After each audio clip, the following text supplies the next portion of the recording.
Okay, opening the meeting. Yep, opening the Okay. meeting. Do roll call. Kramer, Here. Sullivan, Here. Sherwin, Here. King, Here. Bilgan, Here. Senator Waka. No, Chu. Here.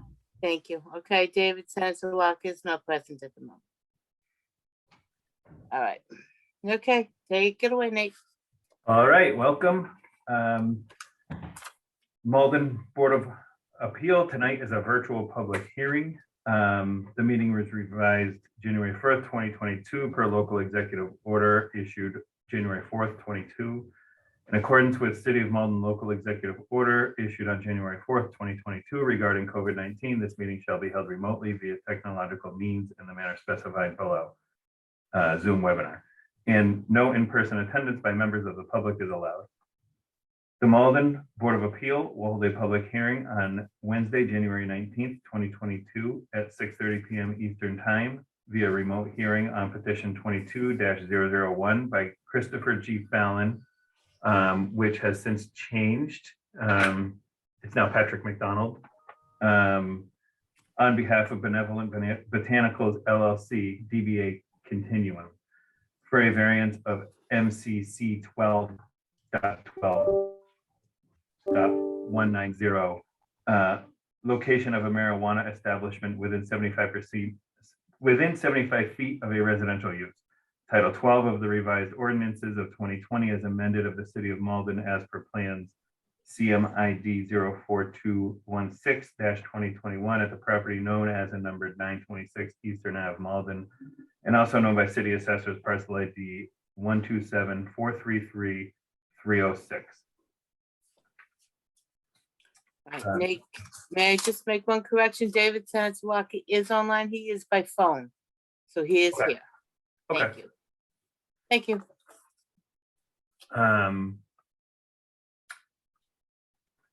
So with that, I think to open it up, we should have our building commissioner, Nelson Miller, speak just to explain clearly what it is we are looking at here, just so everybody understands. Sure. Good evening, everybody. Just wanted to clarify a little bit about the variance that you're going to be considering tonight for a buffer, mostly because we don't have buffers for anything else in the city. So this would be the first time you as a board are addressing something such as a buffer. As always, I'm not speaking for or in opposition of this in any way. And also I do serve on the Cannabis Licensing and Enforcement Commission. So my involvement on this has already taken place. And if it moves forward through the Board of Appeals and then through the City Council, then, you know, I'm involved in the licensing at the end. But at this point, this is obviously entirely in your hands as far as the variance goes. So we have some different regulations, and there's been I've had a lot of questions from people in the public and people in the city regarding variances for buffers. There's been a lot of bad information out there as usual about these things. So just to clear it up for everybody, we do have certain regulations when it comes to cannabis uses. We have use regulations, we have dimensional controls, and then we have buffer zones. And they're three very distinctly different things. Use regulations are basically which zones in the city it's allowed to be in addition to an overlay district. There's no variance of those. That's like everything else in our zoning. Use regulations cannot be varied. You cannot come to the Board of Appeals and get those varied. So these buffer zones are not a use regulation specifically. We then have dimensional controls, which are things like setbacks and lot coverage and things like that. Those are things that people can get variances of. Obviously, they come to you folks all the time and get variances of those things. Buffer zones are also not a dimensional control. Dimensional control is something that pertains to the building or the structure relative to the lot, the parcel that it sits on. So those are dimensional controls. A buffer zone is different in that it is a dimension of a use respective to other uses or surrounding uses. So in this particular situation, we have a proposed marijuana facility, which will be a retail and also a grow facility that is within 75 feet of residential uses. I sent the calculation that I did, I sent it to Chairman Kramer, basically using our GIS system. And if I'm not incorrect, Nate, there were 5 properties that are actually within the 75 feet. And they're on the opposite side of the bike path. Yes. So that is what you're all addressing this evening, is the fact that this particular property, and just to get this question out of the way, it's not the building, it's property line to property line is how we measure our buffer zones. So the property line of this building, of this use, is within 75 feet of the property lines of, and that's it. That's what you guys are going to be addressing tonight. So any questions, I'm here, I'm happy to answer them. Great. Nelson, they would need a special permit if this is approved. Is that correct after this hearing? Yeah, and that's a great question. So yeah, so if you decide to grant a variance this evening, their next step is then to go to City Council for a special permit. The next step, because there's some bad information about this also, there's been no licenses issued yet in the City of Malden for marijuana uses. Variance first, then they go to the City Council for a special permit. That gives them permission to build their building. While they're building their building, they can go through the state licensing process. Once the state is done and satisfied, they'll then notify us, the CLEC, Local Cannabis Licensing and Enforcement Commission, that they're happy and cleared. And then we will then issue a license, and that gives the facility the go ahead to open up. Great. Any more questions for Nelson from the board before we begin? I mean, excuse me, do they have any parking conditions for that type? Is just retail? That, are there any special? There are, yeah, there are parking. When the ordinance was created for marijuana, it was added into our zoning, and all of the dimensional controls were also created at the same time. Setbacks, parking, height, all the things that you would typically see in our zoning ordinance. This is an existing building, so because it's an existing building, variances of those dimensional controls they might be in violation of can be granted at the special permitting process. If it were a new building and they were in violation of any of those things, they would also be asking you this evening for variances of those, and then they could move along with those variances in hand to the City Council to ask for a special permit. So this evening, the only thing that you're addressing is you're narrow to the buffer zone. Okay. That's it. Okay, great. So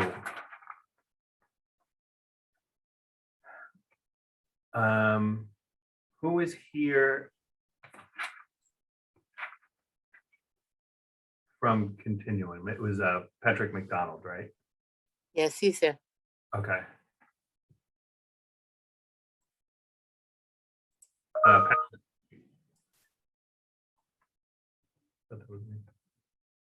Can you hear us, Pat?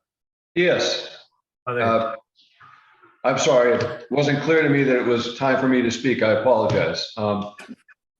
Good evening, Chairman. Good evening, members of the board. My name is Attorney Patrick McDonald with offices at 479 Eastern Avenue here in Malden. And I am representing for this evening's hearing the petitioner in this matter, Benevolent Botanicals LLC, which hopes to do business in Malden under the business name of Continuum. I am standing in for Attorney Chris Fallon, who is actually the petitioner's attorney in this process. However, Attorney Fallon had a conflict, making him unable to appear tonight. So I'm pinch hitting for purposes of this hearing. The petitioner, Benevolent Botanicals, is a successful applicant for a retail cannabis license here in Malden and a growth license. And by successful, I simply mean that they have been before the CLEC. They have been approved by that body as a worthy applicant, so to speak, and they are now in the process of navigating the approval and permitting process for a cannabis retail and growth license. As Commissioner Miller indicated to the board, this really is probably step 2 in that process. First process was to submit an application for review to the CLEC. They were among a number of individuals and entities that did that, but they were deemed to be a preferable application to others and have been awarded, so to speak, with an opportunity to go forward. However, before they can go any further in that process, they are going to need, if the board is so inclined to grant the relief, a variance on, as Commissioner Miller indicated, for lack of a better phrase, not a dimensional control, as Commissioner Miller indicated, but a control of sorts related to this specific proposed use, that being retail and growth cannabis, and specifically a buffer zone. The enabling ordinance enacted by the city contained a number of buffer zone requirements related to this particular use.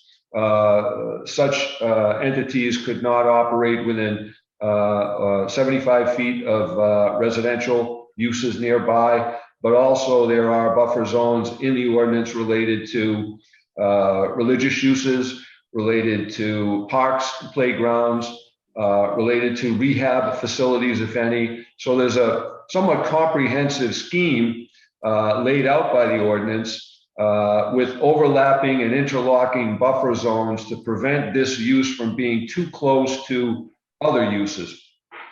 This petitioner meets all of the buffer zone requirements under the enabling ordinance, save one, that being the 75-foot buffer zone that is supposed to exist between its property line and the property lines of any nearby residential uses. Specifically, there are 5 residential properties that fall within that 75-foot buffer zone and necessitate a request for a variance. The subject property is 926 Eastern Avenue. That property is an existing commercial property located on the northern side of Eastern Avenue.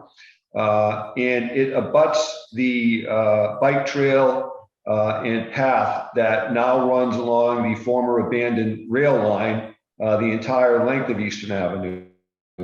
Eastern Avenue, or at least that section of Eastern Avenue, is an industrial 1 zoning district, and it is one of only 3 areas within the city that have been approved for marijuana retail growth or other marijuana related businesses by the enabling ordinance. The other 2 areas being sections of Broadway and Commercial Street.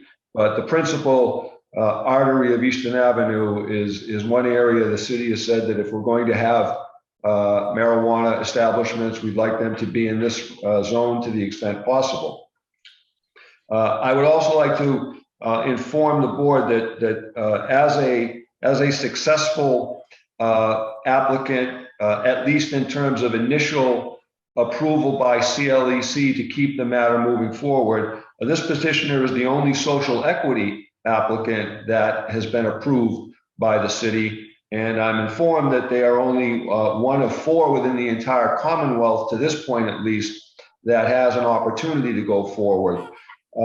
It is the principals of the business are 2 Malden residents, Warren Lynch and Stephanie Stee McMorris.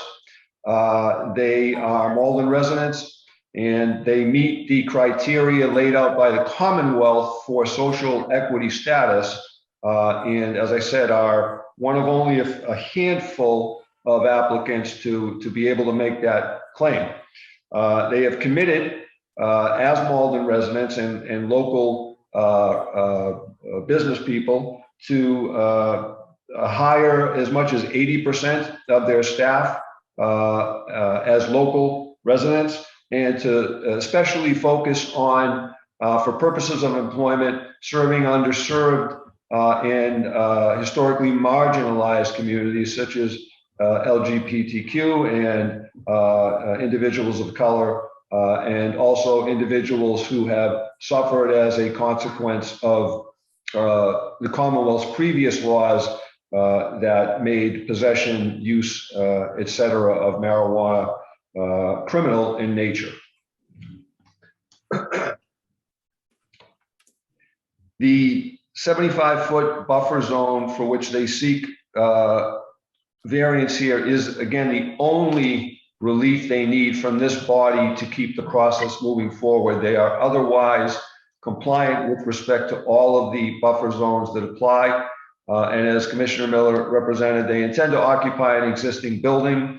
If they need additional relief for more pure dimensional controls, those are the kinds of things that can be considered and approved by the ultimate licensing authority in this matter, which of course is the City Council.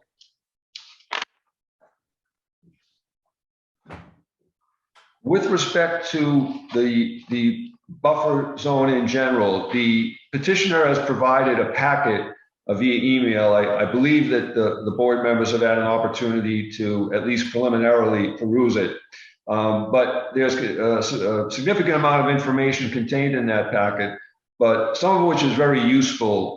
They have gone through the trouble of doing some linear measurements and providing some maps, and they've also provided some photographs. The area that would comprise the buffer zone is to the rear of the proposed property at 926 Eastern Avenue. As I said earlier, that abuts the bike path and greenway that has replaced the abandoned rail line there. And the 5 potentially affected residential properties are located on the parallel Waite Street to the rear of the property. These are homes on Waite Street whose rear property line abuts the bike path on the other side of the bike path. As a consequence, and the linear measurements from property line to property line vary from approximately 71 feet in the lengthiest example to down to 61 feet in the shortest example. So we're looking at 5 properties that fall within a range of 14 or 15 feet short of the 75 to as little as 4 feet short of the 75 required for the buffer zone. I would respectfully suggest to the board that the statutory criteria for a grant of a variance have been met by this applicant and this petitioner, specifically with respect to the uniqueness of the property.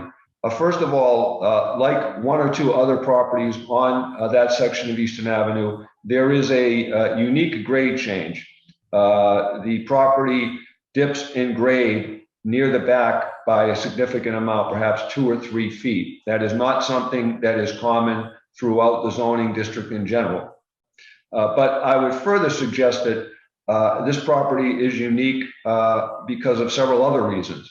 The first being that keeping in mind that marijuana use is limited by the enabling ordinance to very few specific areas within the City of Malden. Again, generally the Eastern Ave corridor, a section of Commercial Street, and a portion of portions of Broadway. Other than that, these are the only places that these types of establishments by ordinance can potentially operate. When you add in the additional requirements with respect to a number of overlapping buffer zones, you see, if an analysis is done, is that there are, based on the petitioner's analysis and included in the packet that they submitted to the board, there are only 4 properties in all areas designated for potential cannabis use within the city that meet all of the buffer zone requirements. Unfortunately, this is not one of them, but I bring this to the board's attention so that they understand that this property is unique in the sense that it is of a limited class to begin with, and of an even more limited class in terms of its ability to comply with the multiple buffer zones that apply to cannabis use. It meets them all, as I said before, save the one related to the 75-foot buffer zone for residential uses toward the rear. There's a hardship and I suggest that the hardship here is self-evident. These are local people who are looking to open up a business. They're not funded by any large corporations, any large investor types. They're two Malden residents who are looking to open up a cannabis retail in this area.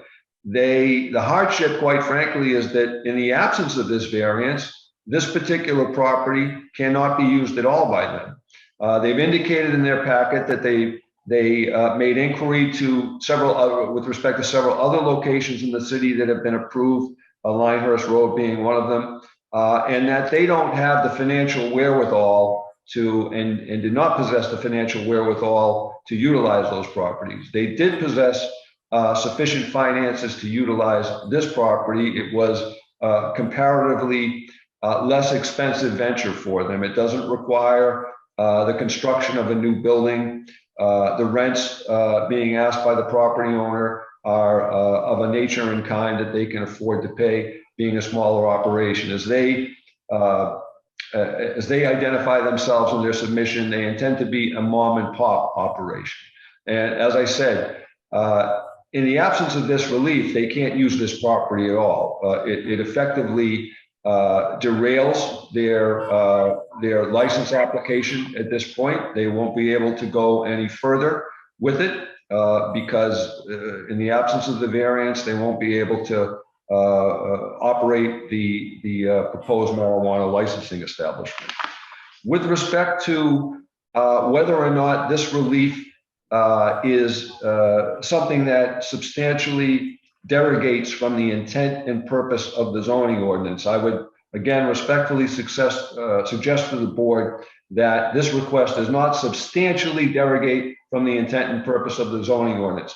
Understanding that at any time you grant a variance for dimensional control, or in this case buffer, you are running afoul to some extent of whatever ordinance is involved. But that's not the standard. It's understood that variances sometimes are needed and variances sometimes are warranted.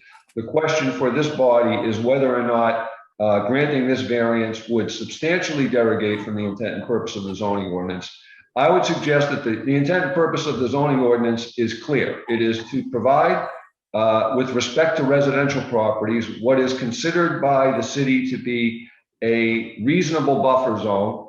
However, at the same time, it is a somewhat arbitrary number. 75 feet does not represent a magic number by any means. It's what the city council ultimately thought would be an appropriate amount under the circumstances. And looking at the legislative history, and you'll see referenced in the package that there was some discussion by the council at the time the ordinance was enacted or being formulated with respect to what an appropriate buffer zone should be. And there were differing opinions, and they, by consensus, settled on a 75-foot buffer zone, with the understanding that that might need, and in fact, statements were made by city council members that if a particular property doesn't meet that buffer zone, the variance process exists for them to see. And I'd suggest to the board that the city council, the ultimate permit granting authority, anticipated,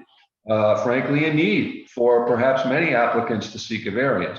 But perhaps more substantively, it's not as if no buffer zone exists here. And I think that this is another unique characteristic of this particular property. It is abutted to the rear by the bike path. If you look at, I'm sure the board's familiar with the bike path, but there are some helpful photographs provided in the packet.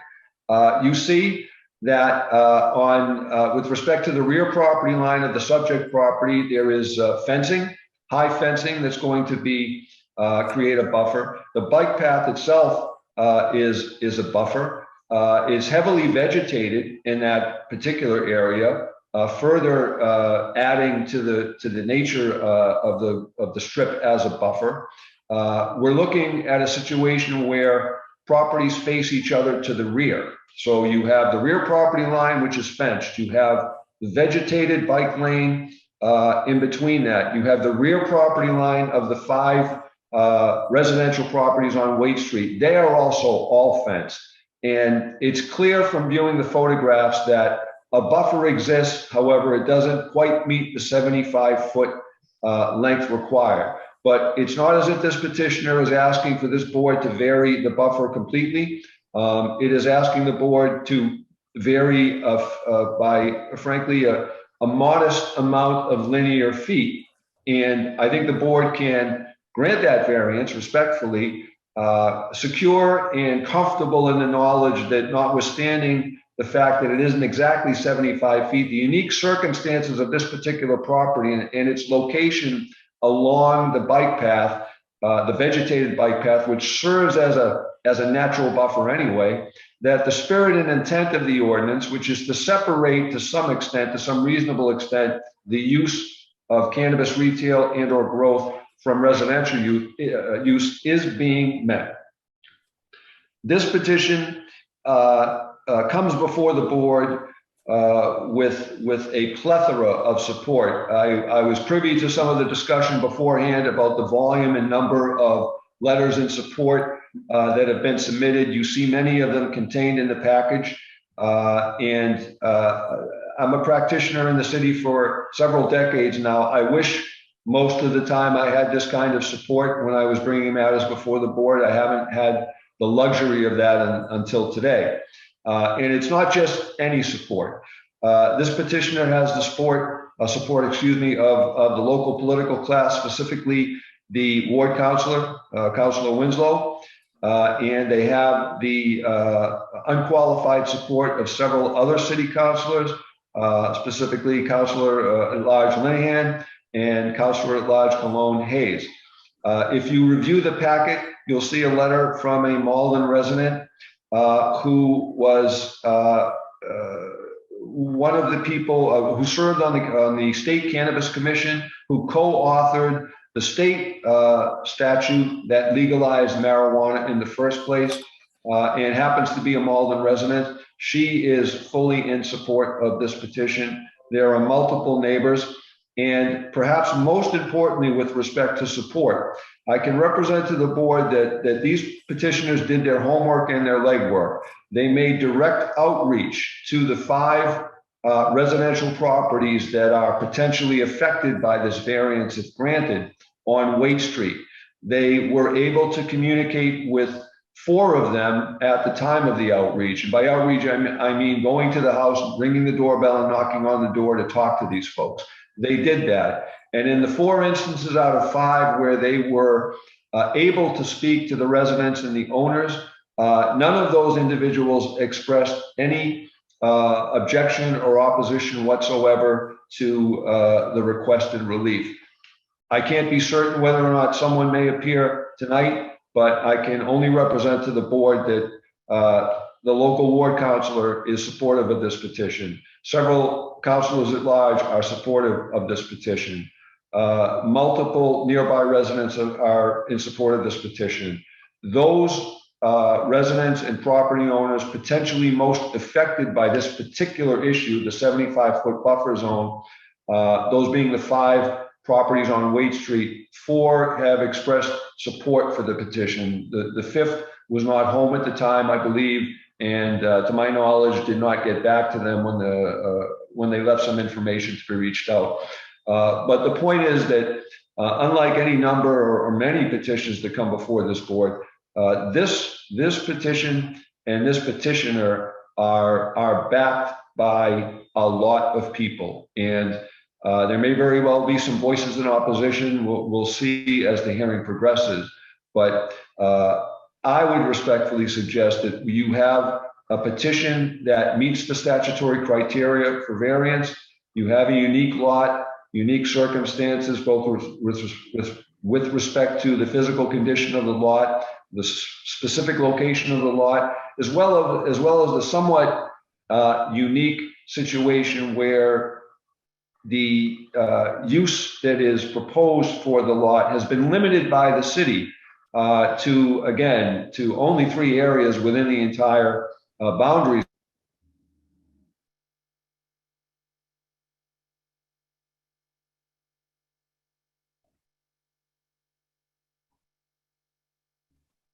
Can any of you hear him?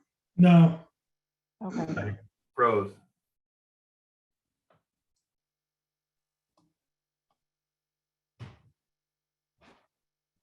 Looks like he went out. His screen is black.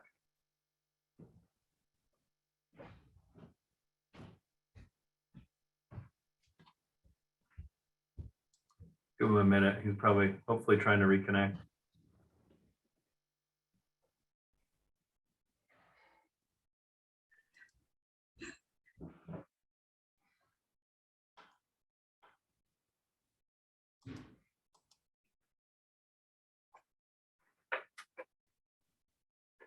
Kathy, can you see it? If he's trying, you can see it pretty easily if he's trying to get in, right?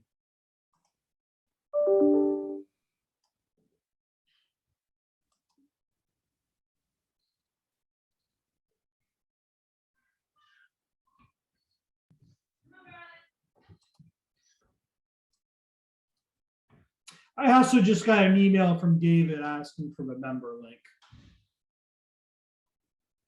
You're on mute, Kathy.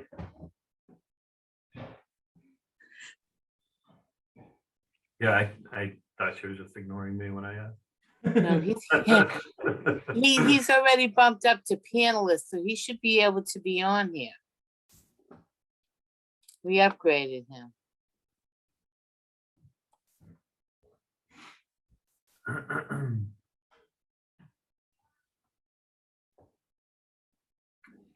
Any I got sign him here. Yeah, he just popped up on my list as a Yeah. panelist. Mm-hmm.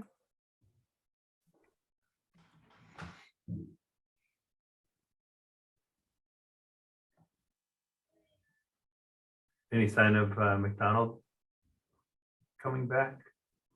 Not yet. I wonder if he even knows. Okay. Yikes, what? I You might be haven't making- known. He might be making an incredible argument that none of us can hear right now. Right.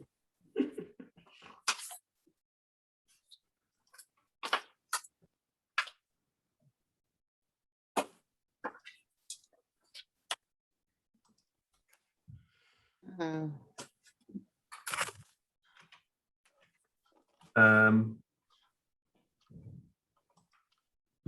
How long do we give it? Is this contact information on file? Is someone able to call him? Yeah. I have his cell I- phone. Call him. I only have his office number, You want to call him, Nate? I think. Yeah. Why don't you text me his number so we don't announce it to 51 people? Okay. I'll just call him for you. Oh, okay, cool. Even better. Yeah.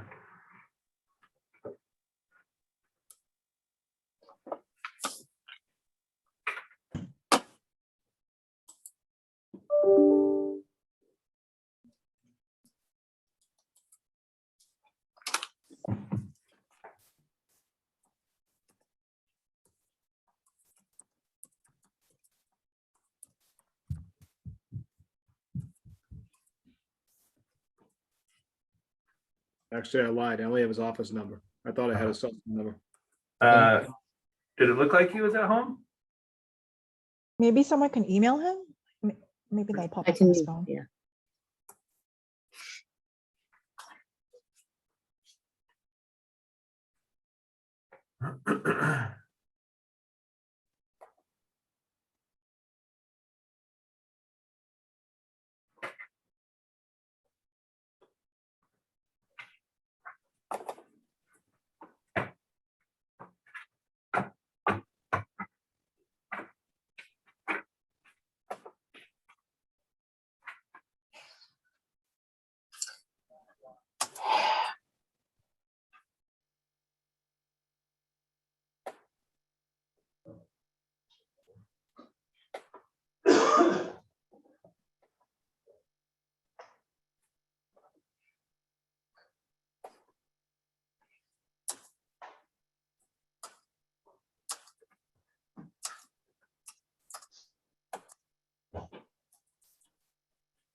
Someone just sent a message and said he's trying to get back in, so Oh, there he is.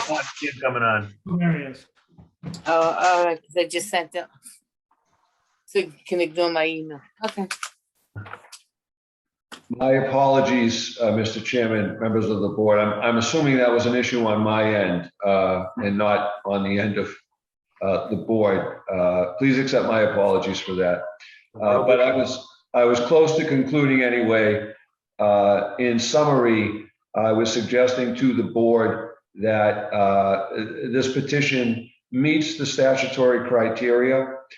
It also has the benefit and the luxury of significant support, and that as a consequence, we're respectfully asking the board to act favorably upon the petition. Several of the team members of Benevolent Botanicals, including the owners, are involved. They did not receive invitations as panelists, and I believe them to be waiting in the more generic or general queue for commentary.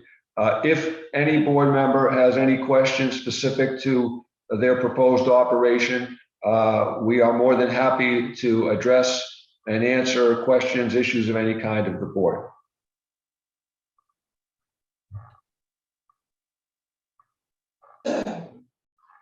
Is anyone using the space right now, the commercial space? Being somewhat new to the matter, Member Sherwin, I do not know the answer to that off the top of my head. I don't believe so, but I can't be certain of that. I apologize. No, it's okay. Do you know if anyone's used that space in the past or how it's been used in the past? I'm not familiar with the history of that particular property, no.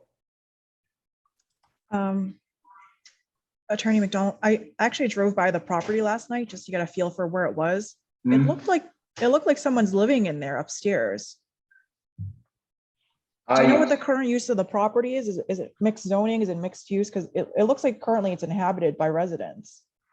I don't know. It's possible that team members know that, Member Chu, and I can see if they perhaps are given an opportunity to speak. They can answer that question for you. Again, I'm very sorry that I'm unfamiliar with the property's current use or its history at this point in time. I only know that these petitioners obviously are seeking to occupy it for purposes of cannabis retail and cannabis growth. My follow-up question is, in looking over the criteria for the space, maybe I'm misreading it, but in addition to the criteria you had gone over, one of the criteria addressed traffic patterns for the site, and I don't believe that was addressed in your presentation or any of the documents that were received.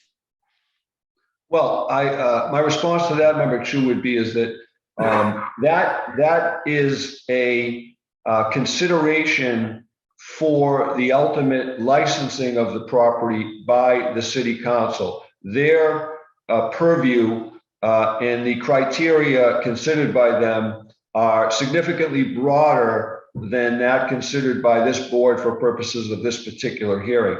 I don't mean to suggest that the board can't consider anything it wants to, but I would suggest that for purposes of a variance, the focus is on those criteria articulated in Chapter 40A, none of which involve the issues such as traffic, issues such as those that would be considered, for instance, by the planning board in a special permit hearing, or in this case, by the city council.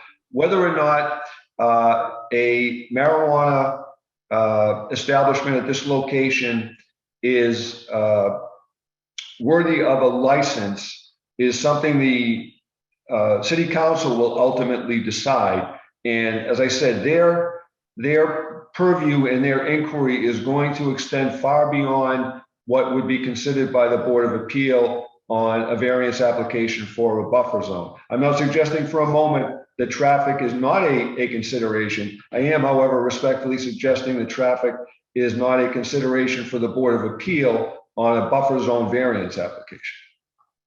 Don't you think that's somewhat relevant to the consideration of whether it's more detrimental to the neighborhood or not to allow this business to open in that location?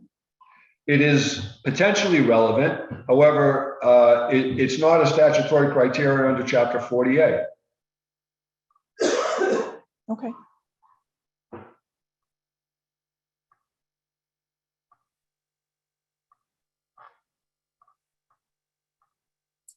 Okay, any other questions for Attorney McDonald from the board? I have just. And remember, we're not to interrupt, sorry, John, but this is only for the buffer zone. All right, well, one of the things that I was wondering about is what they plan to do.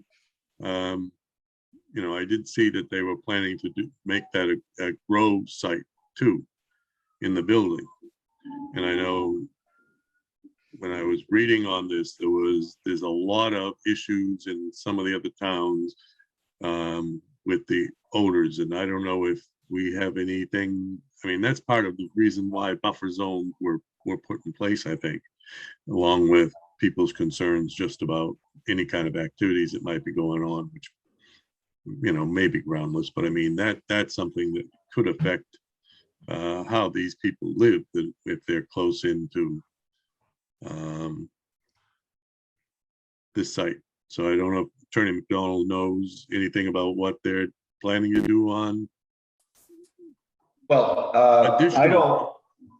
First of all, I would agree that is a legitimate concern, and it's one of the things that the buffer zone was meant to address in some manner. However, the enabling statute or the enabling ordinance that provides for marijuana growth, marijuana sale establishments, that is one of the things that will need to be considered and need to be presented and satisfactory to the licensing authority, in this case, the city council. So as the petition moves forward, one of the things this applicant will need to do is show that it has put into place sufficiently effective measures to eliminate or mitigate odor related to the operation of the business. So right now, again, it's something that may be somewhat beyond the purview of this body right now, and I would suggest the board can feel confident that issues of odor mitigation or elimination will be addressed in the more fleshed out application as the process moves forward, ultimately resulting in a hearing before the city council. So they have an odor mitigation and prevention plan in place. I do not know the specifics, and as I said, if the board would like to hear from the actual owners, they could probably provide more significant details regarding the plan. But they cannot get a license from the city council ultimately, and they will not be approved at the state level either, unless, among many other requirements, they meet the one related to satisfactory odor mitigation and prevention measures taken at the property.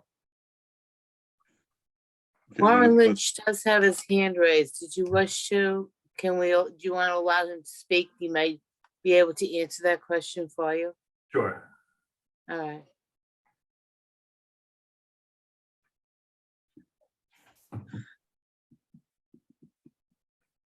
Can you hear me? Hello, Warren, you there? Yeah, can you hear me? Yeah. Okay. So I wanted to answer the question about the previous use at the same time while I'm here. So the current use right now is a commercial barter company called New England Trade, and also a pest control company called General Environmental Systems. And as to odor control, we're using state-of-the-art odor mitigation measures, including air filtration and top-of-the-line HVAC, and also the large setback that we have on our property, and the distance of the actual doors of the property are significant enough that if there were any mistake or problem with the odor control, we don't really have anybody that near us, and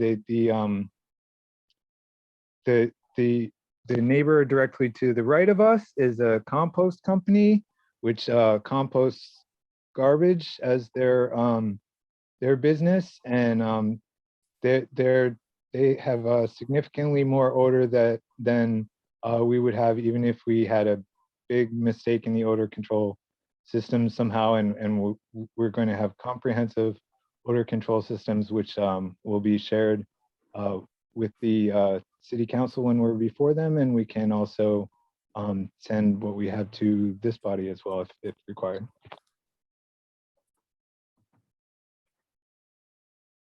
Thank you.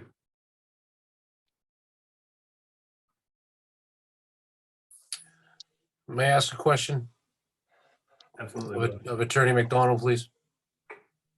With respect to number 2 of the 4 criteria, the hardship, I believe you mentioned during your comments that the petitioner does not own the property. Is that correct? That's correct, Chief.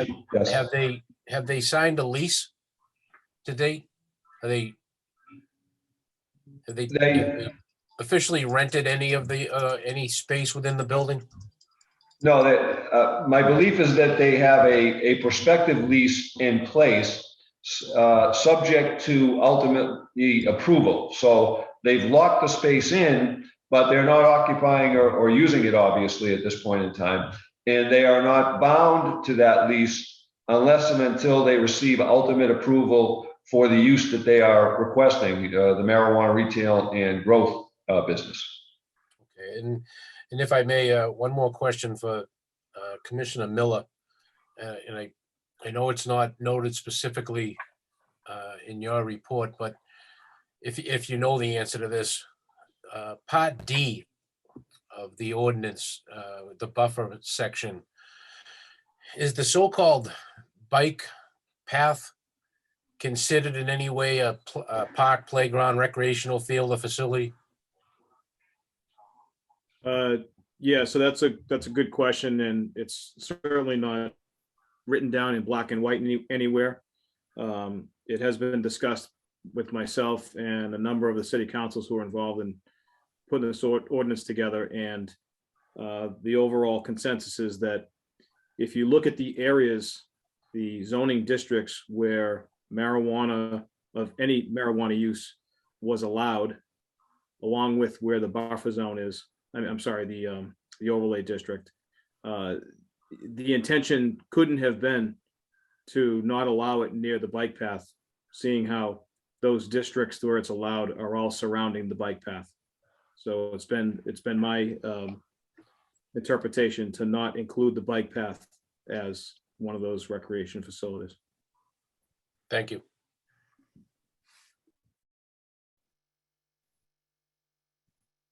Great. Any more questions from the board? Because I can't wait to start reading. David has his hand up. Hi, David.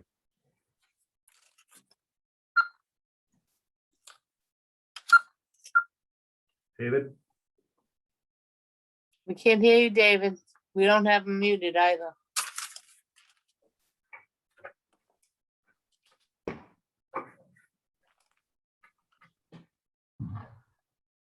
It's his line, it's not us. Okay. All right.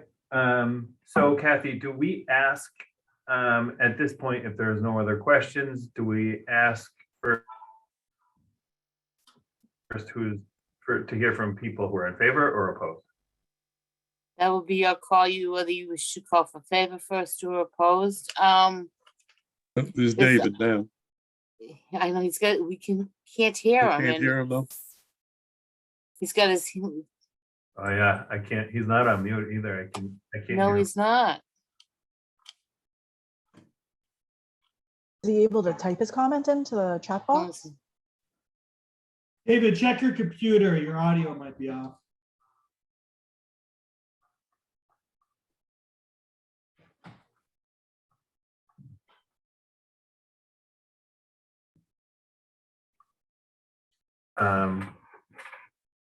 All right, well, he's figuring that out. I think that we should hear from those in favor of it first.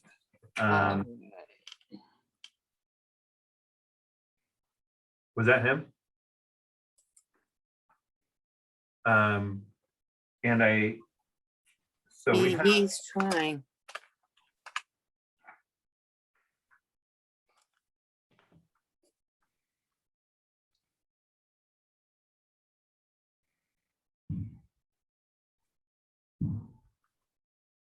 can't hear you at all.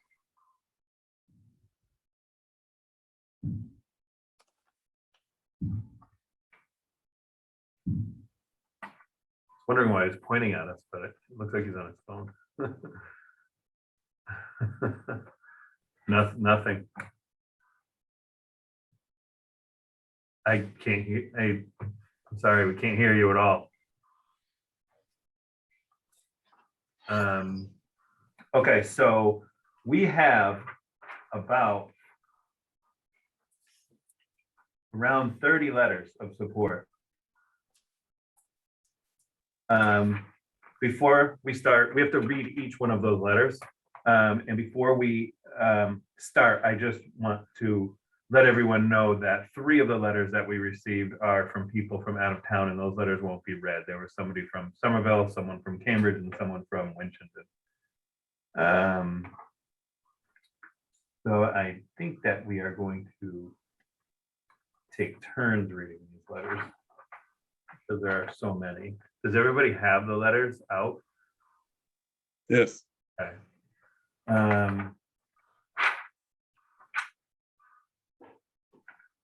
So I'll start. I guess maybe I'll just read 2, and then I'm still a little hoarse from being sick, but maybe I'll just read 2 and then hand it off to the next one. Some of them are quite lengthy. So the first letter here is from Shailene Title from 33 Bowers Ave.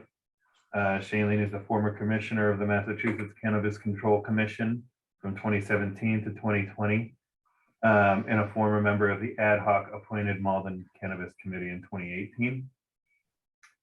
To the members of Malden Zoning Board of Appeals, I'm writing in support of a variance on the 75-foot residential buffer zone for Benevolent Botanicals LLC, whose co-founder Warren Lynch is a state certified social equity program participant.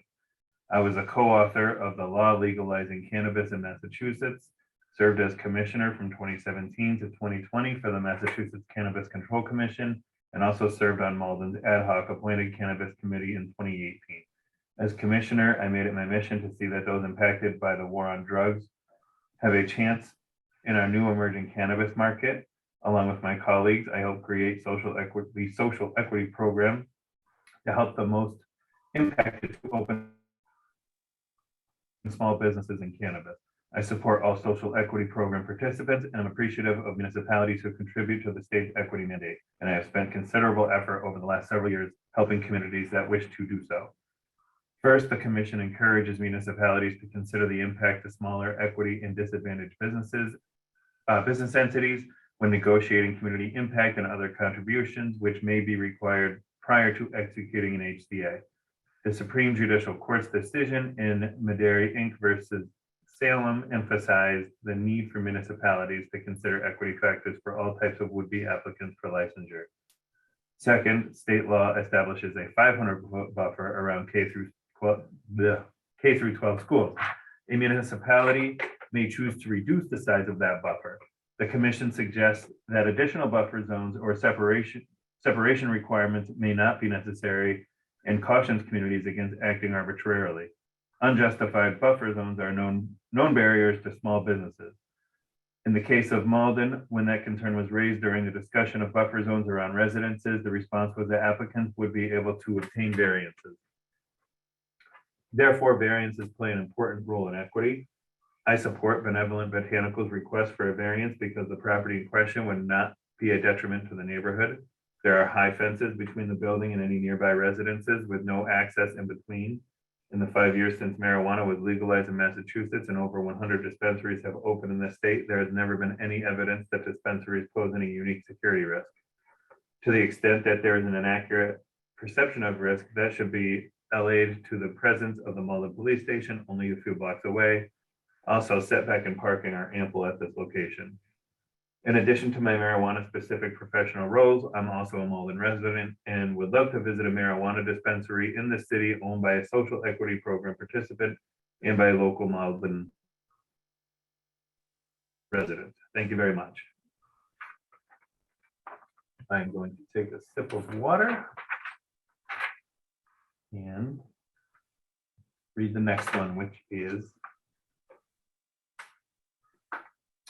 from Debbie DiMaria, former council at large. Dear Honorable Board of Appeals, it is with the highest regard that I recommend that you approve a variance to Benevolent Botanicals LLC on the residential buffer zone. I ask you to read my letter into the record. I have known Steve McMorris and Warren Lynch for 8 years. Any business run by them will be a huge asset to the neighborhood and community. I've worked with them on the Malden Democratic City Committee since 2017, and I have seen proof that they are responsible, kind, generous, friendly, honest people who work hard to help others. They care very much about our Malden and are very involved already in making Malden a nicer place to live. And I have no doubt that their cannabis business will be just as responsible as they are.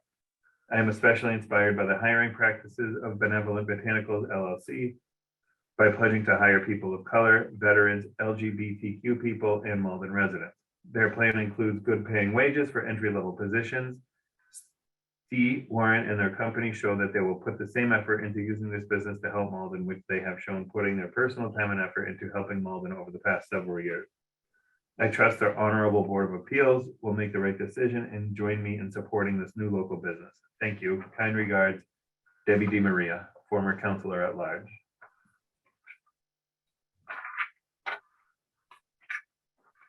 So whoever wants to go next, I believe the next letter is from Don Macklin. Wow. I'll take it. Don Macklin, let me just see, from 36 Dartmouth Street in Malden. He writes, greetings, members of the ZBA. My name is Don Macklin, and I've been a resident of the great city of Malden for 8 years. I am writing to request that you grant a variance to Benevolent Botanicals LLC on the residential buffer zone. As with Benevolent Botanicals LLC, I am deeply committed to our Malden community. I was recently elected to the Malden School Committee by the constituents of Malden's Ward 4. Additionally, I am a commissioner of the Malden Human Rights and Fair Housing Commission, the Affirmative Action and Outreach Chair for the Malden Democratic City Committee, and board member of the Metro North Housing Board. I understand the many hurdles that regular folks and local families, families can go through to start a small business. It is important to support hardworking, well-meaning neighbors and friends who are committed to community. Steele McMorris and Warren Lynch have made their way up to poverty, and if allowed, this license will be a great example of determination and possibility of attaining the American dream in action. This license will allow them a way to support themselves and help the Malden community while bringing needed tax revenue to our great city. It is also my understanding that they have committed to hiring BIPOC as well as other residents who may also have experienced struggles in their lifetime. Starting a small business and finding a location that is perfectly zoned in Malden, particularly a cannabis business, is a difficult task. The space must also be affordable to the small family business person who can add an additional burden to the realization of a shop. It's my understanding that Ms. McMorris and Mr. Lynch looked at 150 properties before finding the suitable site. The location is most desirable because it is not in direct proximity to area residents, but just as important is close to the Malden Police Station, which we believe may be advantageous with the opening of one of Malden's first cannabis shops. This location is also on a major road, which gives it a needed accessibility to all residents of Malden. Historically, and before the legalization of cannabis, we know that its use and sale has been disproportionately imprisoned and affected people of color. Benevolent will provide access to the safe and legal sale of cannabis in Malden. It is my hope that you will grant the requested variance to Benevolent to benefit Maldonians with safer cannabis access, to support a local couple in the realization of their small business venture, to produce local jobs in our community, and to provide the city of Malden with additional tax revenue. That's Don Macklin.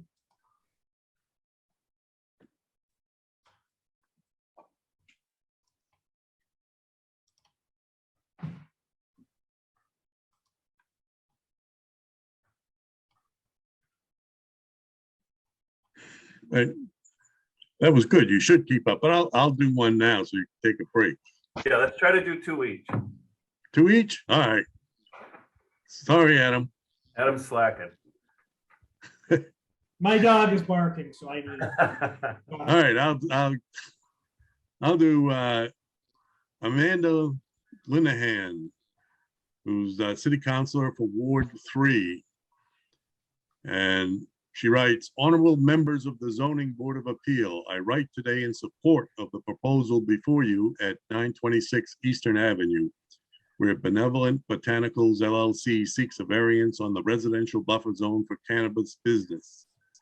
I've had the pleasure of working with Warren Lynch and Steve McMorris for many years in the advocacy and community organizing space. And I know them to be dedicated, diligent Malden residents committed to the health and economic vitality of our city, as they have shared their vision for a locally owned and operated business offering farm-to-table Malden-grown strains to adult cannabis consumers. I've been impressed with their unwavering pursuit of a high-quality, safe craft product for customers who currently have no option but to send their business and tax revenue to retail locations outside of Malden. As longtime community members themselves, they no doubt appreciate firsthand the concerns of neighbors and abutters and are prepared to address them. Having reviewed the site, I believe it presents a solid industrial location near other commercial uses with substantial fencing and physical buffers from nearby residences. It also offers excellent driving access from a major roadway with double the required parking and close proximity to our central police station. In addition to the tax revenue Malden will realize from this site, Benevolent Botanicals has pledged to achieve an 80% Malden resident hiring rate with good wages for entry-level positions and a critically important emphasis on recruiting staff who've been disproportionately impacted by the war on drugs, as well as residents of color, members of our LGBTQ+ community, and veterans. This commitment to hiring local is important to me as a city councilor, and I have been equally impressed by their vision to give back to their community through charitable contributions as well. I believe Benevolent Botanicals will open its doors as a trustworthy, compassionate, and knowledgeable resource for the Malden community, offering a safe option for adult consumers and much needed revenue and jobs for our city. The variance sought meets the spirit of our ordinance and then some, and I respectfully urge for you to grant it so that we can welcome this equity applicant to our city and nurture a thriving local business at this location. Sincerely, Amanda Linehan. Did we, was Debbie DeMaria, was she the next one? I don't know. I've got their proposal, so I think that Nate already read Debbie DeMaria. But we skipped Karen Colonel Hayes for 2.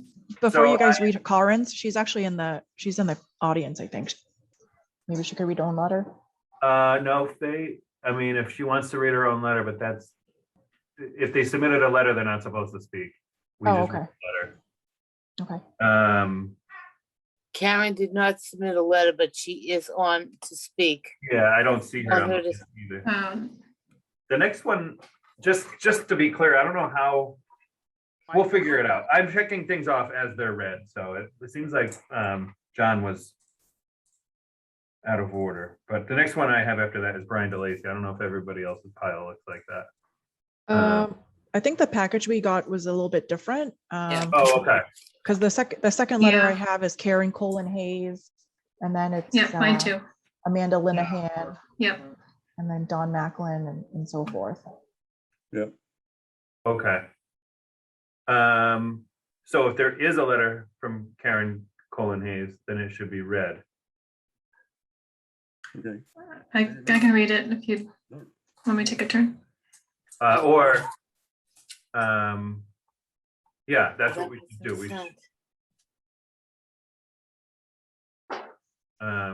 It says she would like, I see the note that says Karen would like to read the letter that she submitted, but yeah, like I said, if they submitted a letter, they can't also speak, so we'll just read it. So go ahead, whoever's reading, Karen. Yeah, I can read it. Okay. My name is Karen Cullen Hayes. I live at 105 Wyoming Avenue. I am a Malden City Councilor at Large. I am speaking tonight to recommend that the Zoning Board of Appeals grant Benevolent Botanicals LLC a variance on the residential buffer zone for cannabis businesses. I am speaking tonight as both a city councilor and a resident of Malden who has done extensive research in the use of cannabis for chronic pain relief. I will be honest that I originally voted no for the legalization of marijuana in 2017, but have since educated myself, and if presented today, I would confidently vote yes. My daughter Maya has been suffering with pain for many years and is diagnosed with EDS. I was hesitant when she was prescribed cannabis for pain, but the immediate relief from both pain and the nausea it created was life-changing. Where she once had to call in sick for pain on a consistent basis, she now works full-time and is able to commute on public transportation. Maya currently purchases in medical as well as recreational shops in neighboring cities. Instead, we would like to be able to give the City of Malden our business and tax revenue. From a city councilor perspective, it meets the criteria we are looking for, as it is in a safe spot located blocks from the Malden Police Station and is not near schools, churches, parks, or playgrounds. It will bring much needed revenue to Malden, as well as helping several Malden nonprofit groups. In addition to the advantages for our city, I am confident that the local owners, Steve McMorris and Warren Lynch, have the best intentions for Malden. They have committed to hiring 80% Malden residents and will pay fair wages above minimum wage for entry-level positions. I am an advocate for small businesses, and I strongly support the practices of Benevolent Botanicals in hiring those disenfranchised by drug war, people of color, veterans, and LGBTQ people. I would like to see a small local business which provides better customer service and promotes a sense of community than a big corporation here in Malden. I am asking you grant Benevolent Botanicals this variance. Thank you.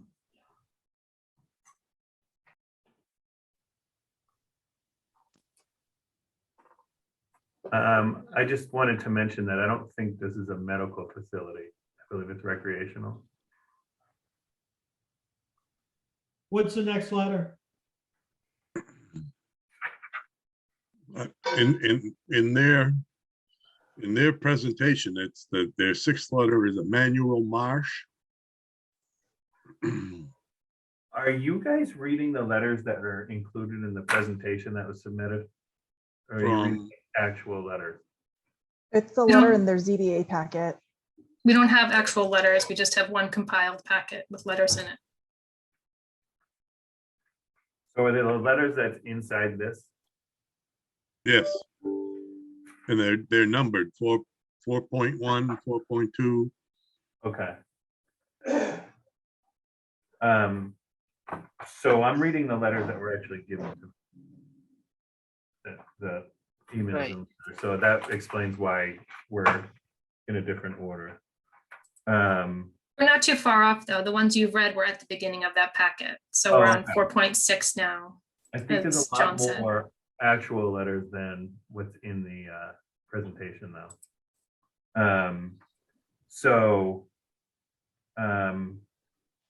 That's the case, you're on your own. I know. Thanks a lot. So, all right, well, we'll just keep going. Catherine, you're up for another one. Whichever one you want, and then I'll just check it off on my list. Sure, I can read 4.6, Emmanuel Marsh. Statement of support for Warren Lynch, Steve McMorris, and Benevolent Botanicals. I have the pleasure of recommending and supporting Warren Lynch, Steve McMorris, and their company, Benevolent Botanicals. I first met Warren and Steve when they were new residents to Malden, and in particular, Malden's neighborhood, Edgeworth. I quickly noticed their commitment to serve the city of Malden. They are passionate, honest, hardworking, and dedicated people. They could have moved into the city and not be involved in any capacity. However, they choose a different path and ultimately decided to start new roots here. Also, when states across the country were legalizing marijuana laws, I at first didn't understand how it could benefit or hurt cities and towns. It's not until I took some continuing adult education courses regarding marijuana and the new laws directly dealing with this new subject matter. I'm not naive to the stigma of marijuana and the opposing views. I also acknowledge those viewpoints that I, at one time, may have shared in. Through further reading, research, and understanding of the new laws surrounding marijuana, I have learned the benefits in helping to serve the communities they are in, such as creating jobs for residents in that area and for residents that have been disenfranchised due to drug laws that unfairly targeted certain communities. It should be noted and applauded the pledge by Warren and Stee to hire people of color, LGBTQ, veterans, Malden residents, and as I previously mentioned, people who have been unfairly targeted by the war on drugs, resulting in disenfranchisement. With this commitment pledged by Warren and Stee and Benevolent Botanicals, this will be a great asset to the city of Malden and its residents. From my time working alongside them, I know they will follow through on their pledge and commitments in helping the city to continue being one of the most diverse cities in the country. For those reasons, I ask this board to please grant this permit and variance and move this process along. Manuel Marsh, 65 Wentworth Street, Malden, Massachusetts.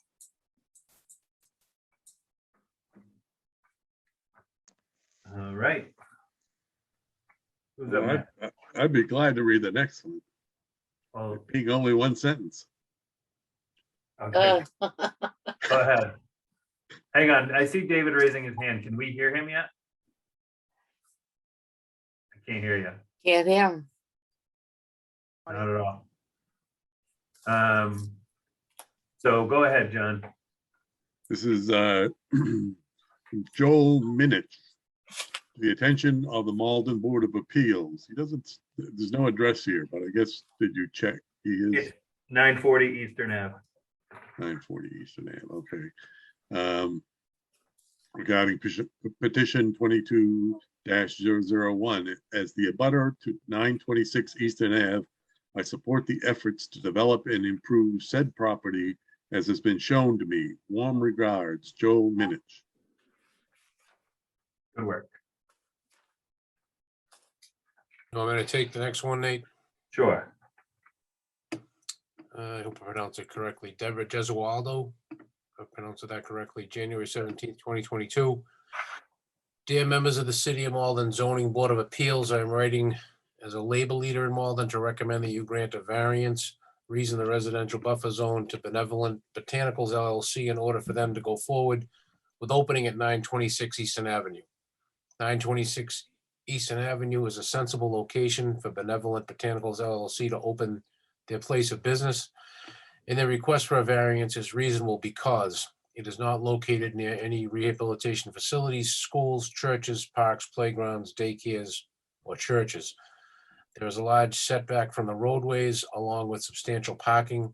High fences separate the proposed business location from residents in the area, and the location is approximately 2 blocks from the Malden Police Station. I believe that we rise by lifting others and by lifting up Warren Lynch and Steve McMorris. By granting the residential buffer zone variance, you will in turn be lifting up the people of Malden. Warren and Steve are residents of Malden whom I have had the privilege of knowing for several years now and are deeply embedded in all aspects of the community, including working alongside people like me to help make the community stronger for working people.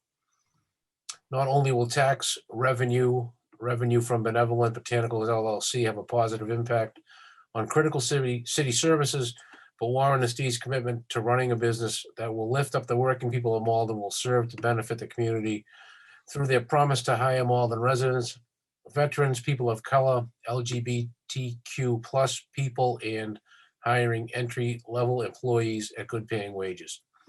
Small business owners are crucial to strong and thriving communities and are part of the very core of what makes our nation so special. I believe that a cannabis store in Malden would be best owned and run by residents of Malden who care about and are committed to the greater good of the city of Malden and the people who live and work in Malden. For all of the reasons mentioned above and so many more that would make this letter of support far too lengthy, I urge you to grant a variance, reason the residential buffer zone to Benevolent Botanicals LLC. Thank you for your time and consideration of this written statement of support. Sincerely, Deborah Gesualdo.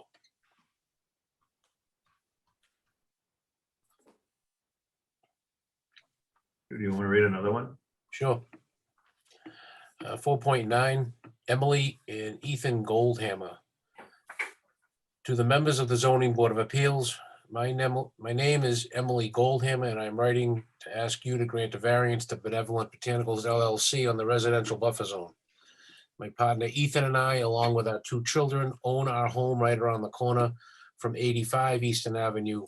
The location Benevolent Botanicals LLC has selected for their new cannabis business. When we became aware that a cannabis shop was looking to open at that location, we were pleasantly surprised, but slightly apprehensive because we assumed it would be one of the larger chains of shops in Massachusetts, which would mean less of an economic and socioeconomic boost for Malden. However, a few months later, we found out that Warren Lynch was involved in it, and then we got excited. A mom and pop shop in our neighborhood selling a medicinal plant that we use. Yes, please. And having been in some of the same groups as Warren, I've seen him actively helping his neighbors, advocating for equality and facilitating important conversations about our city. I don't doubt for 1 minute that whatever business he's involved with creating will have only positive effects for Malden. I also love this location. It's highly accessible via bike, foot, bus, etc. And it's got plenty of parking, so it won't clog up traffic. I think it's a great idea to have a cannabis shop offering an alternative to the multiple liquor stores in the neighborhood. I appreciate that it's an industrial area that will become more open and inviting to the residents around it. And of course, since it's just a few blocks away from my house, it makes keeping my money in Malden easy. I especially love knowing that not only will the city benefit from the tax revenue, but because of Benevolent Botanicals' dedication to hiring disenfranchised Maldonians, the prosperity and opportunity for all of Malden will increase. I love that they're growing their own plants here in Malden, cutting out emissions from delivery, and once again, keeping that money from the costs of growing in our city. To sum it up, there really are no cons to this plan. Cannabis is the future of medicine and recreation. And if Malden is truly trying to build a strong future, we should let our citizens lead the way. As parents, proud Maldonians, and users of cannabis for medicinal and recreational alternatives, we ask you to grant them this variance so that we can step forward and create more abundance in our city. We're looking forward to having Benevolent Botanicals as our neighbors. Thank you, Emily and Ethan Goldhammer, 35 Waite Street Extension, Malden, Mass. 02148. Thank you. Is it back to me now? Could be, can we add, Karen Sloan Hayes has said that the letter was not written, but she has something different, if she could please speak. She is one of our new, Do we allow 2 letters? under the Q&A, she said it was not, there was something different, so I don't know. I don't have that letter from her, so I don't know where that came from. It was in the presentation, the continuum. Oh, okay, I didn't have that one on me, okay, That was given to us by the petitioner. okay. I don't know if we should allow a second letter to be read by the same person. Okay. Well, Or- if she is in a sense disavowing the letter and saying she's going to present something different, Okay, that's I think she probably just what we wrote should- and said that she doesn't want to say it any longer She does I'm not, in the chat, as far as I. Yeah, she just wrote that. Okay. It's okay. I'm over it now. Sorry, Karen. okay. oh. Okay. Okay. So I think it's back to me. So the next one that I have in front of me is from Brian DeLacy, 1 Earl Street. Dear Miss Bartlett, I sit with Miss Bartlett, obviously is Kathy Bartlett, the clerk of the Board of Appeals, and for everybody watching. I submit this statement in favor of you approving the reference variance at your January 19th, 2022 meeting, and I ask this to be read into the record. I write in strong support of the Board of Appeal approving the variance requested by Benevolent Botanicals LLC, doing business as Continuum as it pertains to MCC 12.12.190 F1C. I understand the application is making this petition for 926 Eastern Ave. Co-founders of this business, Warren Lynch and Steve McMorris, are well known in the City of Malden. In recent years, they have made a positive impact in numerous ways within the City of Malden. Their communication skills are outstanding. It's clear they will be accessible to the public through various media channels and any matters related to this business. I believe they are truly responsible members of the community. In the decades they have lived in Malden, they have consistently demonstrated a concern for public health, including lead in water and well-being. An example being housing throughout the community. I expect their social responsibility and fiscal stewardship will continue with their new business. Importantly, they have outstanding knowledge of the operations, business environment, and overall industry which they present with this appeal. Finally, it's worth noting that this variance application is brought by Malden residents who also qualify for this business under the social equity preference cited in Malden's existing ordinance framework. They are strong stakeholders in Malden. I believe the relief you provide in approving this variance will be returned to the community many times over through the future contributions this business will make to the City of Malden. Thank you for considering my input on this important matter. Sincerely and respectfully, Brian DeLacy, 1 Earl Street, Malden, Mass. The next one I have is from Eleanor Meyer. I recommend that the Zoning Board of Appeals grant our Benevolent Botanicals LLC a variance on the residential buffer zone. Is Eleanor Meyer involved with the business? I didn't see that anywhere. It's just an hour.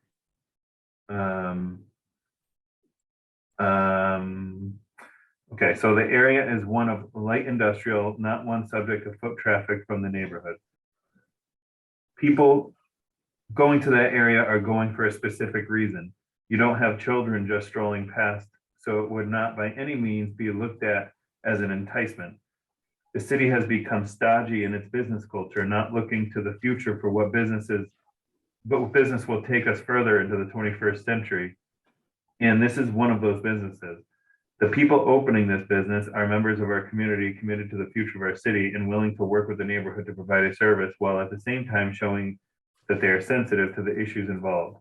Thank you for your time, Eleanor Meyer, 193 Olive Ave in Malden.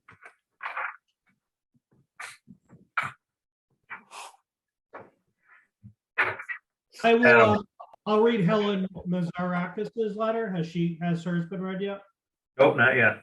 4.11. To the members of the ZBA, I'm writing in regard to the variance for Benevolent. I hope you will grant the variance. Ever since Massachusetts legalized cannabis, I have been excited for Malden to gain the tax revenues and economic lift from this new industry. The extra funds can serve the community in countless ways. For example, infrastructure, elder services, youth and family services, or public health initiatives. Benevolent has an extra benefit in that it will be owned by Malden residents, sell product grown in Malden, and hire Malden-based employees. Most of the cannabis shops in Massachusetts, due to the high cost of entry and layers of bureaucracy, are run by big money corporations. This will be money generating from and going back into the Malden community. Though I do not live in the neighborhood in question, I know the space being considered for Benevolent is on a busy street with many other shops and industries. It is distant from schools and playgrounds, has a high fence, and is close to the police station. It also has its own parking, which is a big consideration in Malden, but is also accessible via the bike path. I've yet to avail myself of the new cannabis stores, but I know many people who will find the Malden location far more convenient than where they have been shopping. This includes people with anxiety disorder, post-traumatic stress disorder, for which cannabis is shown to be effective. I feel this is a great opportunity for Malden to join in the new cannabis economy while being faithful to our ideals as Malden citizens. Thank you for your time, Helen Mazarakis. Next one I have is Jackie Elker. Okay, To the members of the ZBA, apologies for the written statement, as I would attend the hearing in person. However, my son tested positive for COVID this morning, and as such, we will be quarantining this week. That said, please accept this written communication as my request that you grant a variance to Benevolent on the residential buffer zone. Warren Lynch has been a very active person in and around Malden. I truly believe he and his partner, Steve McNorris, have deep roots and care deeply about the community. He has been an active member of the Malden Democratic City Committee and Our Revolution Malden, working to elect candidates that mirror his beliefs. He also attends city council meetings and ensuring that the public is kept abreast of all political happenings with our councilors in city. I am certain that Steve and Warren would be equally responsible in managing their cannabis business here as well. I believe that the variance requested is very reasonable. There's no direct connection between the business location and any private residences, as two high fences in the northern strand bike path separate them, and there's no pedestrian road and other access between the two. They have lots of parking and is a very good location for this kind of business. I am not a recreational cannabis user myself. However, I believe I have personally used CBD oil after sustaining a running injury and could eliminate the use of prescription drugs. In addition, cannabis could be effectively used to treat depression, and I strongly believe cannabis and CBD oil can be utilized as a much better alternative to prescription drugs and alcohol. I would also like to state that I would like Malden to enjoy the tax revenue that cannabis shops generate. For example, Garden Remedies is in Melrose and the Malden line, so that business provides all the revenue to the city of Melrose, while its customers just must drive through Malden to get there. Additionally, I would like to see Malden realize these tax revenue benefits as well. In summary, I would like to request that you grant this variance to Benevolent because Lynch and McMorris are solid members of the Malden community, have deep roots and passion for our city, and that recreation cannabis could be a valuable revenue source for Malden. I appreciate your time with reading my statement. Sincerely, Jackie Elker.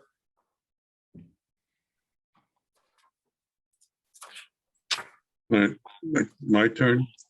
John's up. Doing the 4.13 Seth Bender.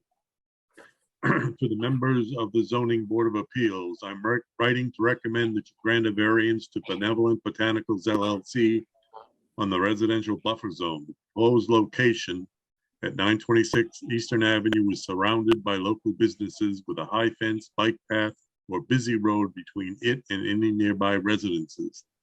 It's somewhat subtly set back from Eastern Avenue with a good-sized parking lot for customer accessibility. On a note of personal convenience, the location is a quick walk or drive from my home and nestled firmly between two of my favorite restaurants in that section of town. I am a semi-frequent marijuana smoker, and by the smell of things during a walk around town, I'm not alone. The vast majority of my marijuana money, however, is going to Garden Remedies in Melrose due to its convenient location. I would be far happier to have my money going to a close by mom and pop dispensary, ensuring that money goes to a Malden business, Maldonian employees, and Malden tax revenue. On that note, Steve and Warren's commitment to local and socially just hiring practices is inspiring. Thank you for your time. Seth Bender, 36B Henry Street, Malden. And the next one, 4.14 is, this name's going to be tougher. Danielle Najmi. Dear members of the Zoning Board of Appeals, my name is Danielle Najmi, and I live at 15 Harding Avenue, Malden. I'm writing to express my support for Benevolent Botanicals LLC and to ask to kindly grant a variance on the residential buffer zone for cannabis to allow them to open their business with minimal delays and difficulties. As a small local business owner committed to local hiring and good wages, I know how challenging it can be to compete with larger and more established businesses that don't share the same commitment. This is even more true in a highly regulated market such as cannabis, where large corporations can afford all the means to get through legal and bureaucratic hurdles, while small local businesses get squeezed out of the market.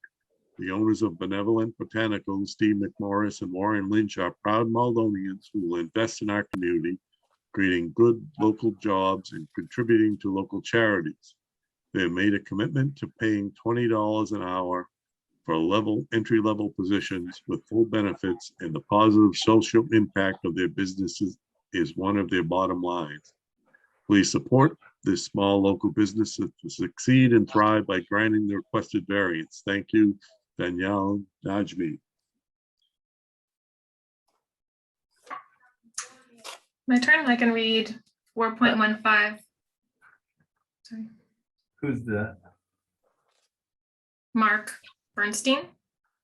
okay, January 15th, 2022. To whom it may concern, I strongly recommend that Benevolent Botanicals be granted a variance on the residential buffer zone for cannabis business. I've known Warren Lynch and Steve McMorris for 6 or 7 years now and know them both to be profoundly committed to the city and its residents in all their diversity. Both have been elected to and are active in the Ward 2 Democratic Committee and the Malden Democratic City Committee, and the ward has several times chosen them to represent it at the state convention. Their social media writing has helped numerous residents stay informed about local issues, filling the gap left by the collapse of local news outlets. Steve's advocacy for minority and disabled residents has been notably effective. Lynch and McMorris, moreover, are not mere investors or entrepreneurs bent on reaping profits. Both are significant artists and supporters of the arts. Not only are they committed to paying good wages to Malden residents, but they will employ whatever surplus this business can generate to nurture Malden's nascent but growing arts community. Though not many of their neighbors know this, Steve McMorris is an independent filmmaker of some note. Her award-winning Strange Harvest was exhibited at 17 film festivals across the US.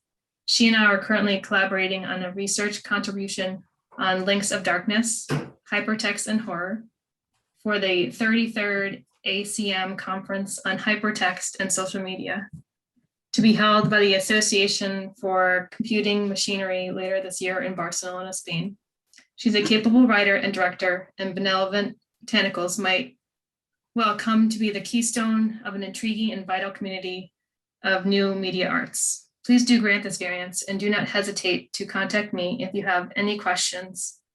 Sincerely yours, Mark Bernstein, Chief Scientist, Eastgate Systems. I can read another one. The next one I have is 4.16, Eric Cunningham. To the members of the Zoning Board of Appeals, subject Benevolent Botanicals Residential Buffer Zone. I am writing to recommend that you grant a variance to Benevolent Botanicals LLC on the residential buffer zone. I have known Warren Lynch for several years now and enjoy his passion for Malden and democracy. So many people neglect their hometown and are not able to make any time to meet local politicians and be aware of local causes. I think from what I have seen, a business run by him and Steve McMorris will be a huge asset to the neighborhood and community. They care very much about Malden. They are very involved already in making Malden a nicer place to live, and I expect that their cannabis business will reflect this. The zoning variance requested is very reasonable. I spent some time reviewing the area, and it is clearly historically a mixed-use retail and light industrial parcel. It's a safe spot from a community and security standpoint. Located 2 blocks from the Malden Police Station, separated by 2 high fences from all residents in the area. Industrial area 3 doors down from a former factory. 2 high fences and the bike path stand between their building and any residences, and there is no pedestrian road or other access between the 2. They have lots of parking, and it is generally a very good location for this kind of business. As a Malden resident who supports the use of cannabis as a safer, healthier recreational alternative to alcohol, I'm very happy to see a cannabis business open in Malden. I think it is preferable that it is a mom and pop shop owned by people who live here, and that they will be creating a farm to table business in our town. I'm also pleased with the proposed hiring practices of Benevolent Botanicals by pledging to hire people of color, veterans, LGBTQ people, those affected by the drug war, and Malden residents, and by offering good paying wages for entry-level positions. Steve, Warren, and their company show that they will put the same effort into using this business to help Malden, which they have shown putting their personal time and effort into helping Malden over the past years. Therefore, I ask you to please grant this variance. Thank you, Eric Cunningham, Ward 3, 43 Greystone Road, Malden. I can take a couple, Nate, if you'd like. Sure. Was the letter from Brian DeLacy already read? Yes. Okay. So going down to 4.18, Harmony Eidolon to the members of the Board of Appeals. I don't think she's from Malden. Yeah, She she. is It's not- from Winchendon. Former resident. She's from Winchendon, so we're not gonna read that one. Okay, very good. 4.19, James Michael. To the Zoning Board of Appeals. My name is James Michael, and I am a Malden homeowner residing at 60 Main Street in Ward 1. I'm writing today in support of the Zoning Board of Appeals granting Benevolent Botanicals LLC a variance on the residential buffer zone for cannabis businesses. On a practical level, 926 Eastern Avenue is an unassuming location that is appropriate for this type of business. It's neither likely to cause traffic on what is already a major road, nor disturbances to its immediate neighbors thanks to the large setback and high fences. Speaking more broadly, Malden has been slower to allow any marijuana-related businesses, which has reduced our tax base during difficult pandemic years. As a pedestrian within the city, I am also dismayed at the increase in crosstown traffic to locations like Melrose, Chelsea, and Somerville. I also support this variance because of my experience as a student activist in the thousands, during which I helped New England states become some of the initial adopters of compassionate care laws. From the beginning, advocates emphasized that laws permitting marijuana businesses must prioritize justice over profit to avoid negative outcomes. Massachusetts enshrined these principles by creating a social equality participant certification, which Mr. Lynch has obtained after a lengthy process.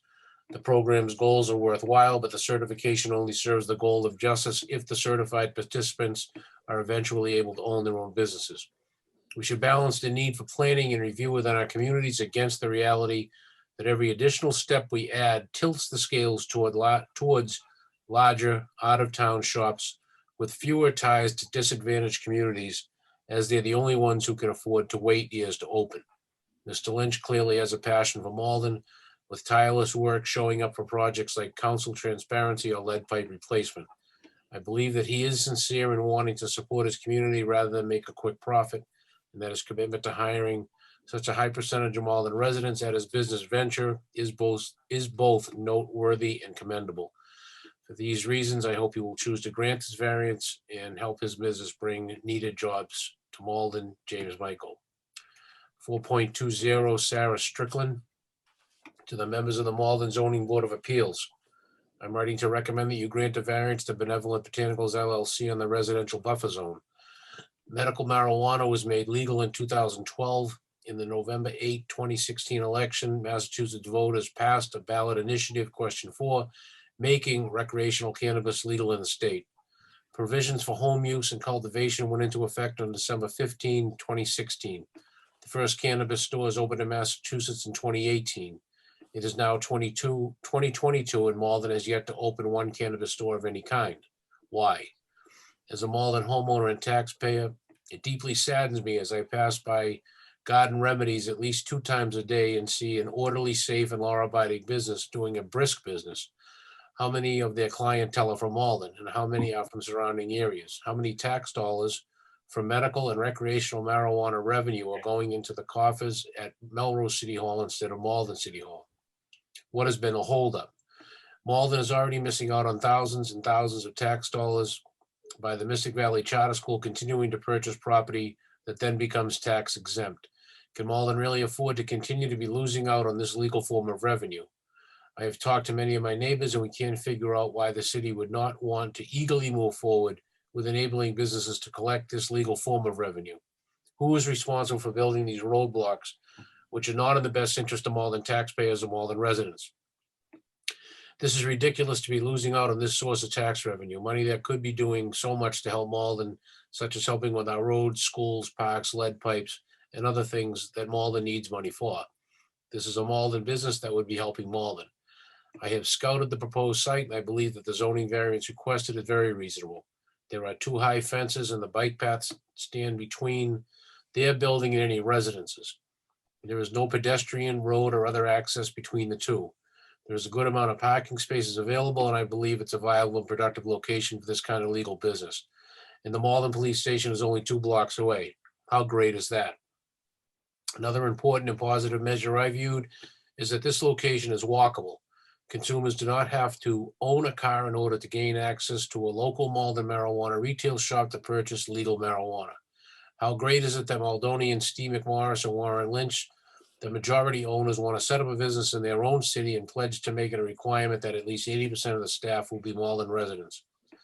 And to take it a step further, they are invested in employing people from groups which are disproportionately affected by the drug war, such as people of color, veterans, LGBTQ community, and the disabled.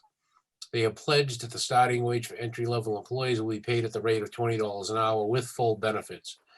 This calculates to be roughly a $4 an hour more than the average Massachusetts cannabis shop. Not only do they want to be based in Malden, but they want their employees to be able to afford to live in Malden.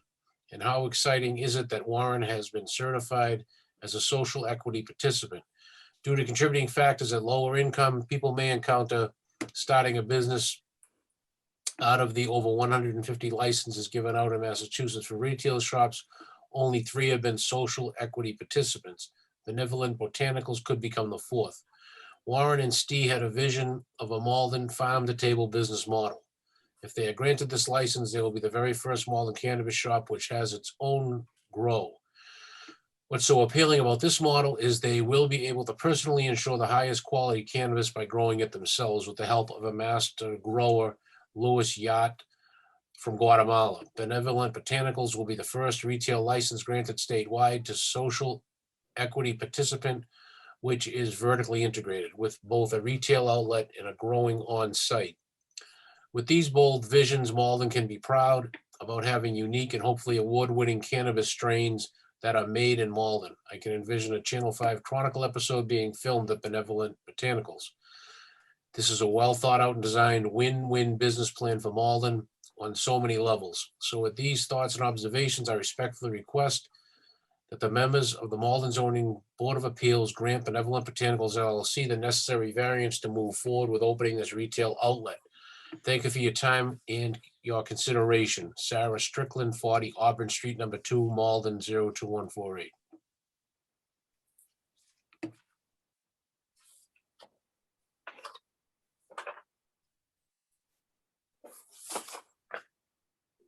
Want to read another one, Nate? 4.21, Tracy O'Connor, to the members of the Zoning Board of Appeals. Dear Zoning Board of Appeals, I'm writing to you today to urge you to grant a variance to Benevolent Botanicals LLC on the residential buffer zone. For the past several years, as I've gotten more involved in local Malden issues, I've seen Warren Lynch and Steve McMorris passionately advocate for a safer Malden. I firmly believe that any business they propose to start in Malden will be an asset to the community. Their commitment to equitable hiring practices with an eye to restorative justice, i.e. hiring persons of color, LGBTQ, veterans, and those disenfranchised by the war on drugs, and priority to Malden applicants shows their dedication to our city. As a medical as well as adult use cannabis consumer, I'm excited for a cannabis shop owned and operated by Malden residents that will be of great benefit to people like me. The proposed variance is very reasonable as the residents nearby are protected by 2 high fences in the Northern Strand Rail Trail bike path with 0 pedestrian or road access between. I also see that the location has a lot of parking, so no issues with neighborhood abutters losing parking for themselves, though I'm much more likely to walk there using the bike path as I live well within walking distance of Ward 8. Warren Lynch and Steve McMorris have consistently shown their dedication to the city of Malden, and Benevolent Botanicals would be an asset to our community, both for residents like myself who prefer cannabis to alcohol and as a source of much needed tax revenue. For these reasons and more, I'm asking that the variance be granted. Thank you for your time and consideration. Sincerely, Tracy O'Connor, 58 Belleville Street, Malden.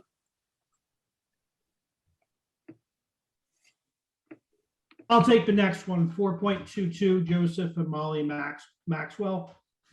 To the members of the ZBA, we are writing to recommend that you grant a variance to Benevolent on the residential buffer zone.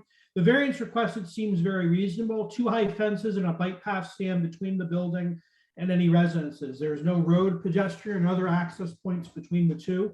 There's lots of parking, and there will be a good location for this type of business. It is a safe industrial area, 2 blocks from a Malden police station, and not near any schools, churches, parks, playgrounds, daycares, churches, or rehab facilities. We're writing this recommendation as Malden residents and Ward 8 homeowners that have known McMorris and Lynch for many years. As Maldenians for a decade, Steve and Warren both care very deeply about Malden as a city and community.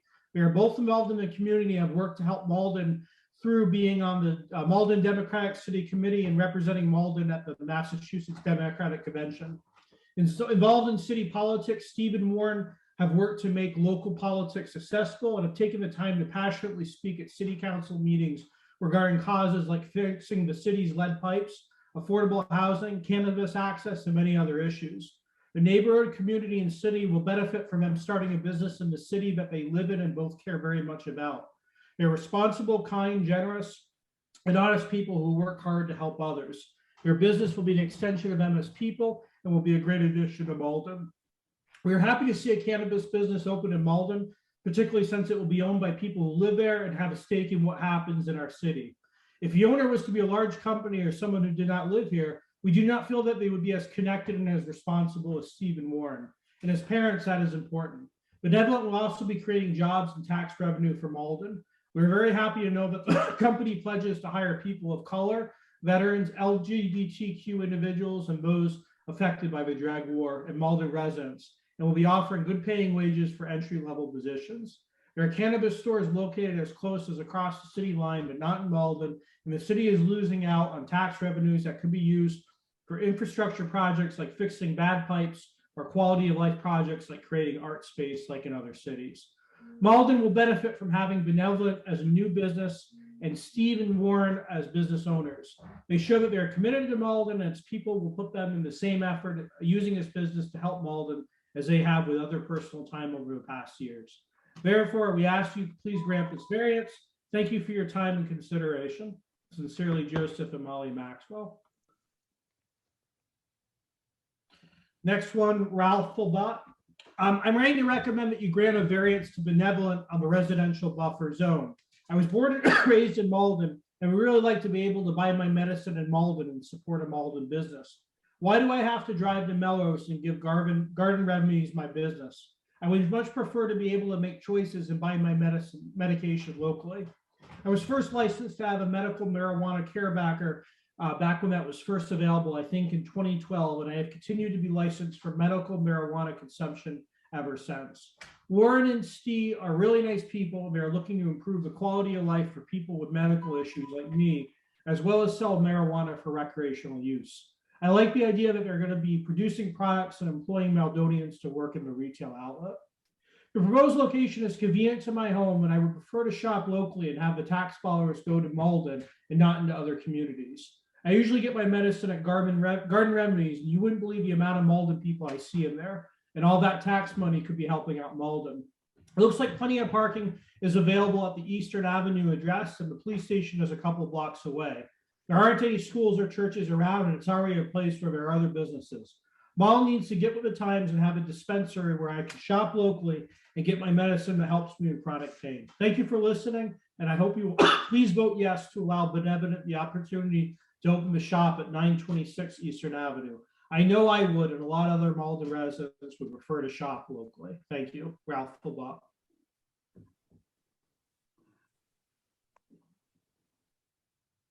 Okay, Maya.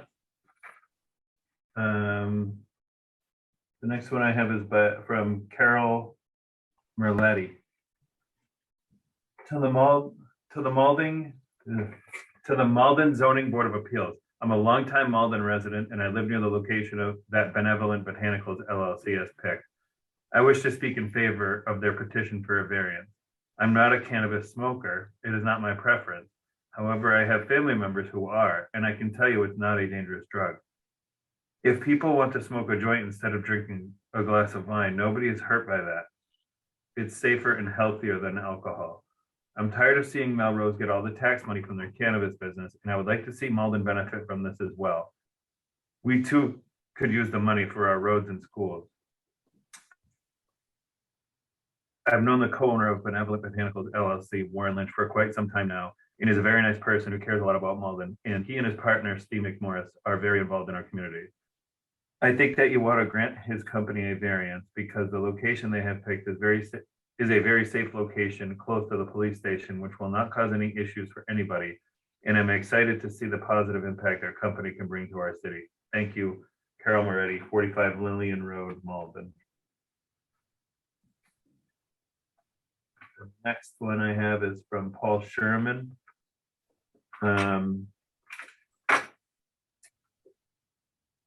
Dear Miss Bartlett, who again is the clerk for the Board of Appeals. We write in support for the variance requested by Benevolent Botanicals. As residents of the city for over 20 years, we have watched with dismay as the city has dragged its feet after the change in laws regarding marijuana dispensaries. Malden not only needs the revenues that marijuana businesses can generate, it also needs to act in accordance with the wishes of the majority of Malden voters who approved that change in law. My mouth is getting a little dry. Benevolent Botanicals offers the chance to have one of the city's marijuana establishments run by Maldonians. Benevolent Botanicals application also offers the opportunity to have one of these establishments run by a social equity participant in Warren Lynch. These would be huge bonuses to the city. The location sought on Eastern Avenue is in a highly commercial area. The proximity of any residences seems incidental. Granting a variance to Benevolent Botanicals would be very much within the spirit of city ordinances, and we encourage the Board of Appeal to grant that variance. And that was from Paul Sherman and Susan Gill of 284 Ferry Street. Okay, my turn. Yep. I'm doing 4.25, Nathan Urban. And Nathan writes, I recommend that you grant Benevolent Botanicals a variance on the residential buffer zone for cannabis businesses. They would like to open at the location of their choice, which is 926 Eastern Avenue. And I believe they should be able to do so. It might not meet the immediate requirements regarding residential buffer zone, but I still believe it is far enough from houses and enough of an industrial area that any safety or other concern shouldn't be a problem. It's extremely close to the Malden Police Station, and it's not near any place where children would spend time, like schools, parks, or playgrounds. There should be zero concern for the wrong residents being lured into said store. In fact, for the hefty majority of residents and to the community at large, this store will be a great addition.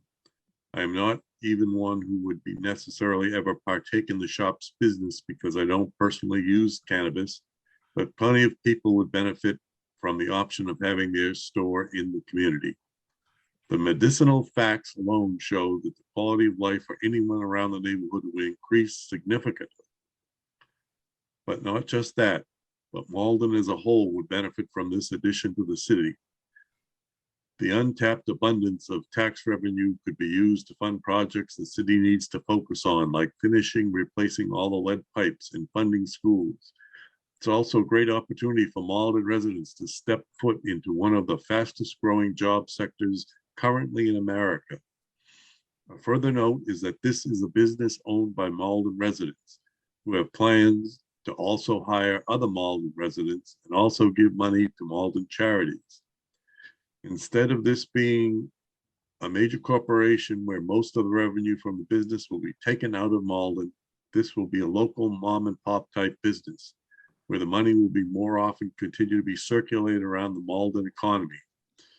This will be a true Malden business and something the whole city will be proud of. Steve McMorris and Warren Lynch, the owners of the business, are two very active members of the Malden community and always had it in their heart to help the Malden people. With the opening of this shop, it would give them the opportunity to continue and further their support for this city. Therefore, I ask that you please grant them the variance on the residential buffer zone. Thank you. Nathan Urban, 478 Fellsway East, Malden.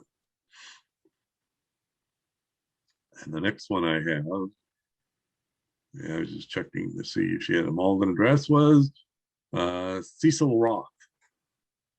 Dear zoning board members, I am a Malden homeowner writing to strongly suggest you grant a residential buffer zone variance to Benevolent Botanicals LLC.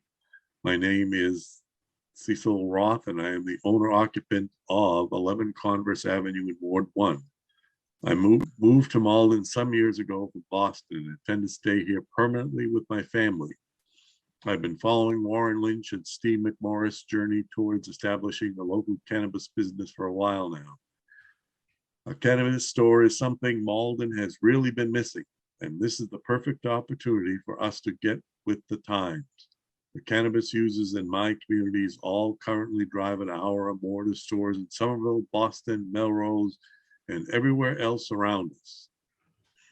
All those other communities are benefiting from sales taxes from our residents' cannabis purchases, and there is no reason that we shouldn't have a local store to keep that tax money going straight back into our community.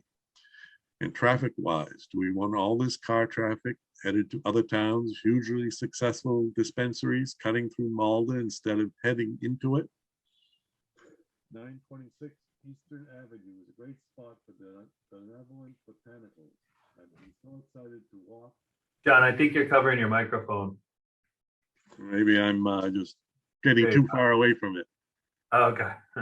How's that better? Okay. Yep. 926 Eastern Avenue is a great spot for Benevolent Botanicals. I'd be so excited to walk, take a bus, or ride my bike along our wonderful community bike path to get there. And I'm sure those who live closer by would have an even simpler time. This location is also right off a highway, so it's already busy and noisy and would not drive car traffic onto quieter neighborhood streets. NIMBYs who claim concern about cannabis stores bringing moral corruption to the community are stuck in the past, clinging to misinformation and need to educate themselves. Cannabis, whether medical or recreational, is a substance that improves people's lives.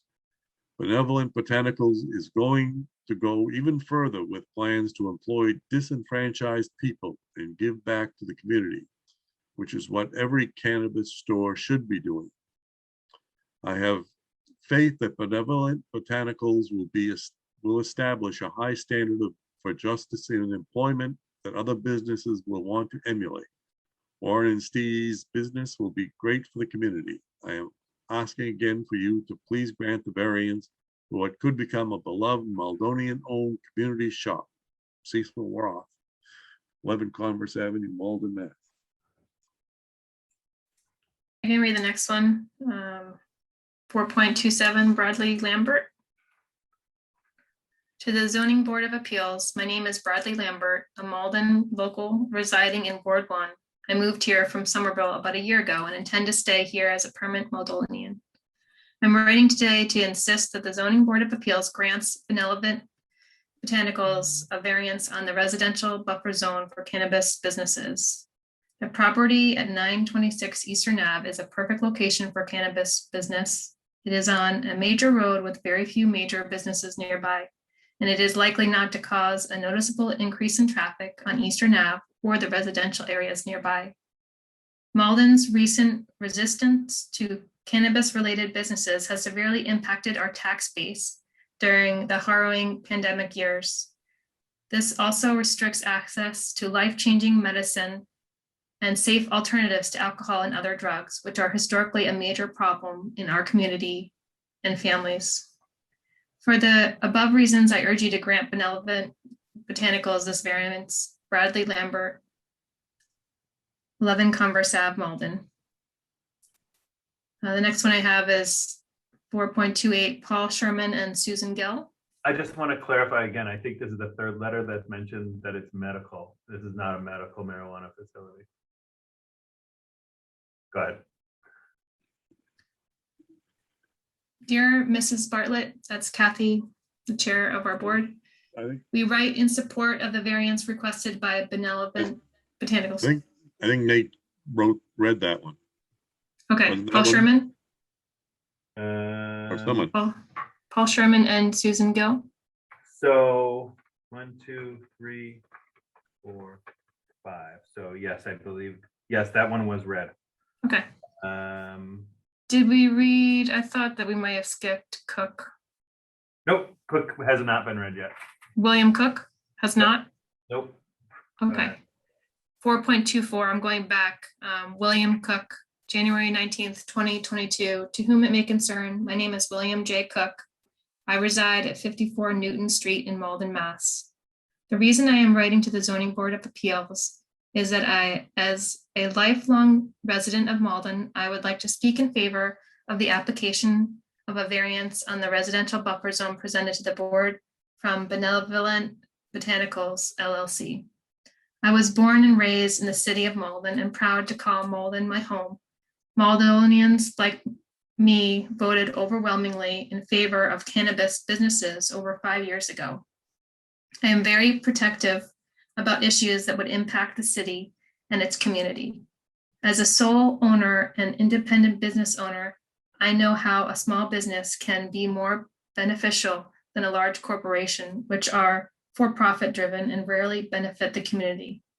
I have known co-owners Warren Lynch and Steve McMorris for years now, and though we are not always in agreement about politics, we have had many discussions on local and social issues, and I was impressed by their respect for my opinions and their willingness to hear both sides of the spectrum, showing me their strong character. We do agree on very many issues, such as green space, Native American rights, government engagement, as well as countless others. I can say I believe that having a local couple running this type of business will be very beneficial to the community, as they have shown me that they care greatly for their adopted city and its community. Thank you very much for allowing me the time to voice my opinion, and I urge the board to approve this variance. Thank you, William Cook, 54 Newton Street, Malden. All right. I don't know if it's my turn or Adam's turn. I'll take one. Is it Nathan Urban? That's been read. 4.29, Isabel? Yep, that one has not been read yet. All right, I'll take that one. Isidel Eddy. Dear members of the ZBA, my name is Isidel Eddy. I'm a resident at 58 Bloomer Street in Malden. I'm ready to recommend that you grant Benevolent a variance on the residential buffer zone for cannabis businesses. The pro site is ideal in many ways, as it is in an industrial area set back from the street, away from areas where children congregate and near the police station. I have been an acquaintance of Lynch for several years through community organizing and political involvement, and have on multiple occasions witnessed firsthand how much he cares about our city. I believe Warren will operate his cannabis business with Steve from a place of love for our city by guaranteeing employment with a good wage for Maldonians and many marginalized groups, by operating the dispensary responsibly, and by contributing to the community as many local businesses do. There will be many financial benefits to Malden as well. Northampton Mayor David Narkowitz has stated that the economic benefits of having a cannabis business in Northampton were twofold. The city saw economic benefits in terms of taxes, and other local businesses were frequently more regularly by people coming from neighboring towns and cities. Therefore, local businesses embrace the cannabis business, offering specials to people who showed a receipt from a cannabis business. Cannabis has many medical benefits for a myriad of reasons, such as pain, restless leg syndrome, anxiety, and autoimmune inflammatory diseases. While I do not personally smoke cannabis, I would look forward to the opportunity to purchase locally sourced CBD from a small business that was intentionally recruiting local employees with emphasis on BIPOC and LGBTQ+ individuals. I think Warren and Steve's proposed business is a great opportunity for Malden and Malden residents. I think we're lucky that people who care so deeply about equity in our city are starting such a business. Please permit them to open Benevolent in the location they're requesting. Thank you for your time, Isabel. Do we read Patrick Coleman? We did, I think we, oh, no, we didn't. Patrick Coleman to the ZBA. My name is Patrick Coleman. I'm a new resident of Malden Ward 1. I found a wonderful community at 60 Main Street, Malden, and I've grown to love the city. I've wanted to involve myself with more of its decisions. I'm ready to implore you to grant a variance to the residential buffer zone for Benevolent. Malden should join Boston, Somerville, and Cambridge in having a dispensary for its citizens. Malden residents are already going to other cities to buy cannabis, and Malden would certainly put that tax revenue to good use, supporting our schools and rebuilding our roads. I live with a community of people who would generally love to bike or walk to a dispensary nearby. 926 Eastern Avenue in particular is an excellent location for cannabis business. It's readily accessible by car and public transport and even by the bike path, but I think it is quite secure, set back from the street within 2 blocks of a police station and separated from residential areas by 2 high security fences. The area is mostly industrial commercial and not increase traffic to residential areas. I am firmly in favor of any initiative which keeps money in our community. We need more businesses owned by local Maldonians who will employ more local residents and pay them a living wage to provide valuable services. I'm confident that the owners will follow through on their promise to continue donating to community causes such as lead pipe removal. A cannabis dispensary is something that will greatly benefit our community. Benevolent has found a great location to establish a cannabis business and will be able to provide great jobs with living wages. A new dispensary will be a great addition to our city. As a new and hopefully permanent resident of Malden, please grant this variance to the residential buffer zone and allow our community to have a dispensary. Patrick Coleman, Ward 1 resident.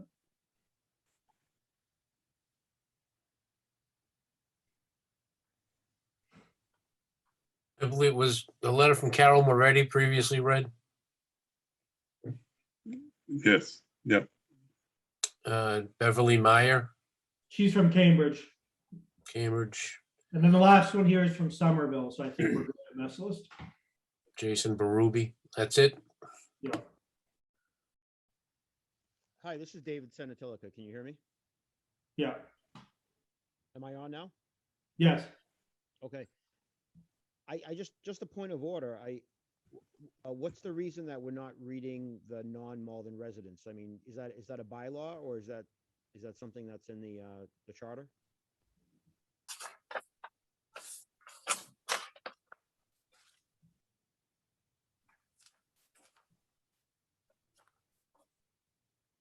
I mean, I don't think there's I don't know if it's explicitly written down, but I don't really care what someone from Cambridge or Somerville has to say about what goes on in our city. So I would certainly be opposed to listening to a letter or anyone from outside Malden speak at one of our meetings.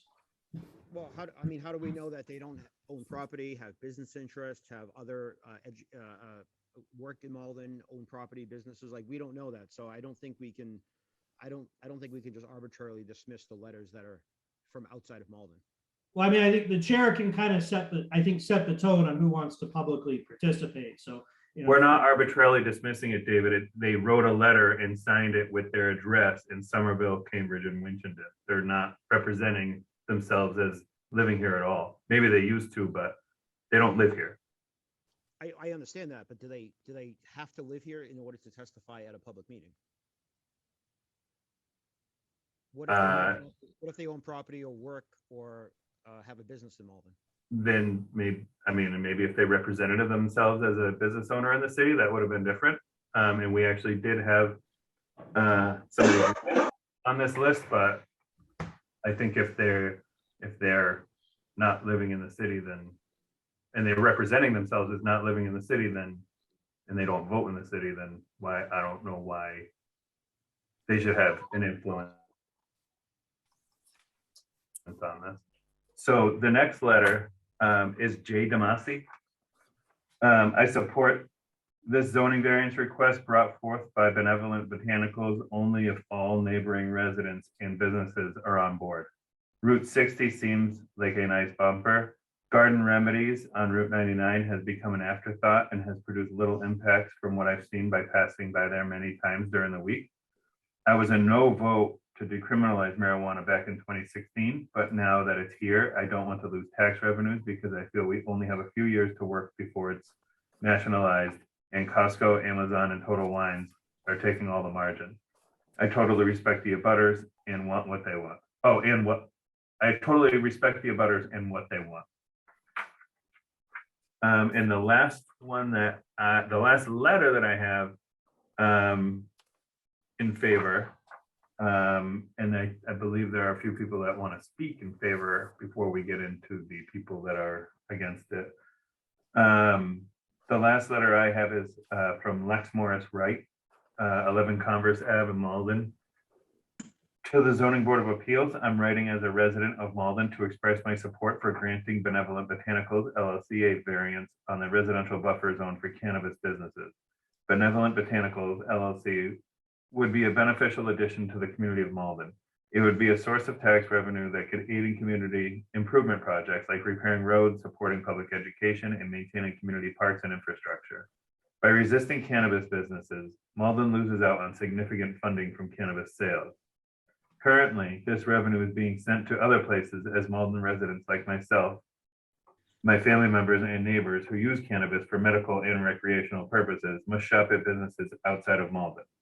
We would vastly prefer to support a local cannabis business, especially one like Benevolent Botanicals LLC that is community-minded and equitably run because it is more convenient, has the potential to benefit our community, and is preferable to buying from a large corporate store out of town. As someone who lives within walking distance of the proposed location and uses cannabis for medicinal purposes, Benevolent Botanicals LLC opening would be a benefit to my personal quality of life. Steve McMorris and Warren Lynch, the majority owners, have a history within the community that shows their thoughtfulness and investment. They have expressed a commitment to employing marginalized peoples within the Malden community, including LGBTQ people, people of color, and veterans in high-paying jobs. This would bring important employment opportunities to Malden, especially for people who are already disadvantaged in finding supportive and stable work. I think that this choice of location is very respectable and secure. It is appropriately distanced from schools, playgrounds, and rehab facilities and separated by fences from residential areas, but is also commercially busy and accessible to consumers. I ask that you grant this variance to Benevolent Botanicals LLC. Thank you, Lex Morris Wright, Malden resident, and she was from 11 Converse Ave in Malden. All right, so Ms. that is Renee, it. I have 3 other letters that came in late. Would you like me to read them? Sure. Okay. This is from Jonathan Woodard, 13 Garden Street. To the members of the Zoning Board of Appeals, I am writing to recommend that you grant a variance to Benevolent Botanicals LLC on the residential buffer zone. First, I regret my inability to deliver these remarks in person and thank you for your time in reading this. For the sake of brevity, I will spare echoing of the votes of confidence in Steve and Warren's vision, which is fantastic, from the social equity hiring practices to the vertical integrational model, which will put them a mark above many such endeavors in our area. The security and convenience of such a location, or the added revenue that will be generated for the city. I am fully convinced of their model and their success, and they can achieve as a prospering new business in Malden. Instead, I would care to speak to the benefits that I have seen with the care they look to provide. I'm a registered medicinal cannabis patient. The reasons stem from a nagging knee, beaten down by years of antics performing music, and a near lifelong affliction with depression and anxiety. My own personal experience had me try regulated cannabis treatment as an alternative to consuming the upside of 2,000 milligrams of ibuprofen daily, and the results were tremendous. I often find the times of undue stress and duress that cannabis has been a surefire means of helping me off a ledge and recenter towards a sense of wellness and calm. I have also seen similar successes in the members of my family. One no longer is dependent upon continuous lidocaine patches for pain management. Another has felt that they have been able to unpack a lot of trauma and self-inflicted anxiety. and one was able to overcome alcoholism and the need to numb his PTSD from service in Vietnam. Was cannabis the cure? No. What it did do was give them the opportunity to work on their issues without being labored by either narcotic drugs, mental self-healing, beating, or a substance,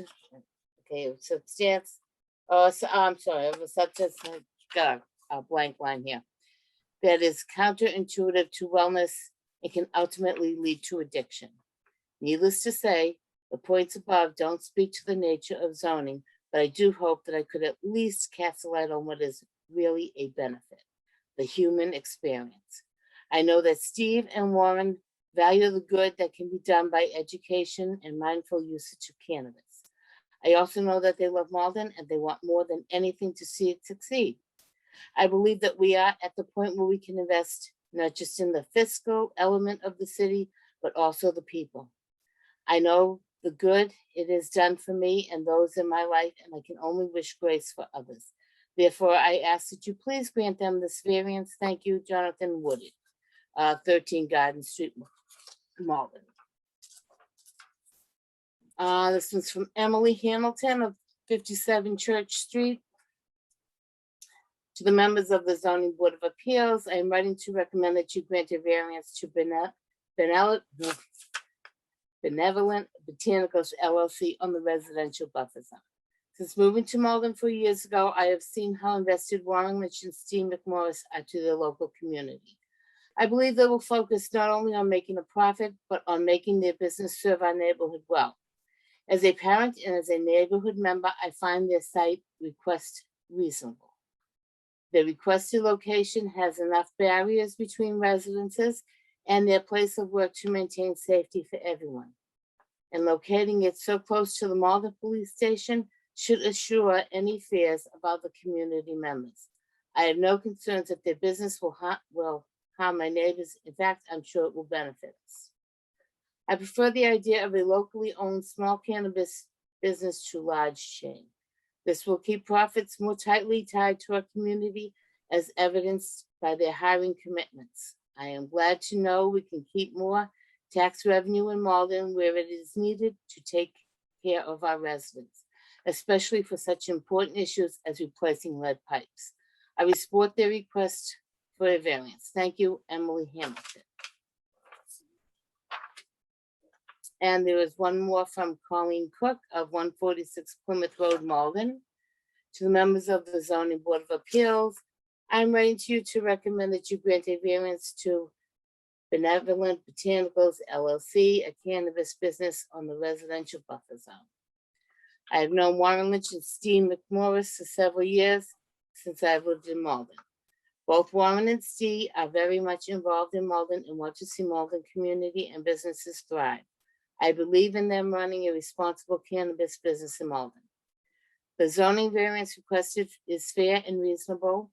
The store would be located behind the bike path and 2 high fences. Parking is more than adequate at the location and no foot traffic. Road or other access between, and there's no road. Okay, road or other access in between the residents. Sorry, that's what it says. As a Malden resident who sees cannabis as a safer, healthier, recreational, and medicinal alternative to alcohol, I would welcome a Malden cannabis business, and I'm glad to see Malden residents such as Warren Lynch and Steve McMorris open a cannabis business in Malden. A small mom and pop cannabis business would be ideal. I firmly believe Malden needs a cannabis business open to the public as it is missing out on tax revenue. It would be an economic boost to Malden. Surrounding cities are making great gains in the cannabis business. I would like to see a Malden-owned cannabis business by Malden residents where people can purchase cannabis which is grown in Malden. In addition, I understand hiring practices would go to people who were affected, negatively impacted, and disenfranchised by the drug war.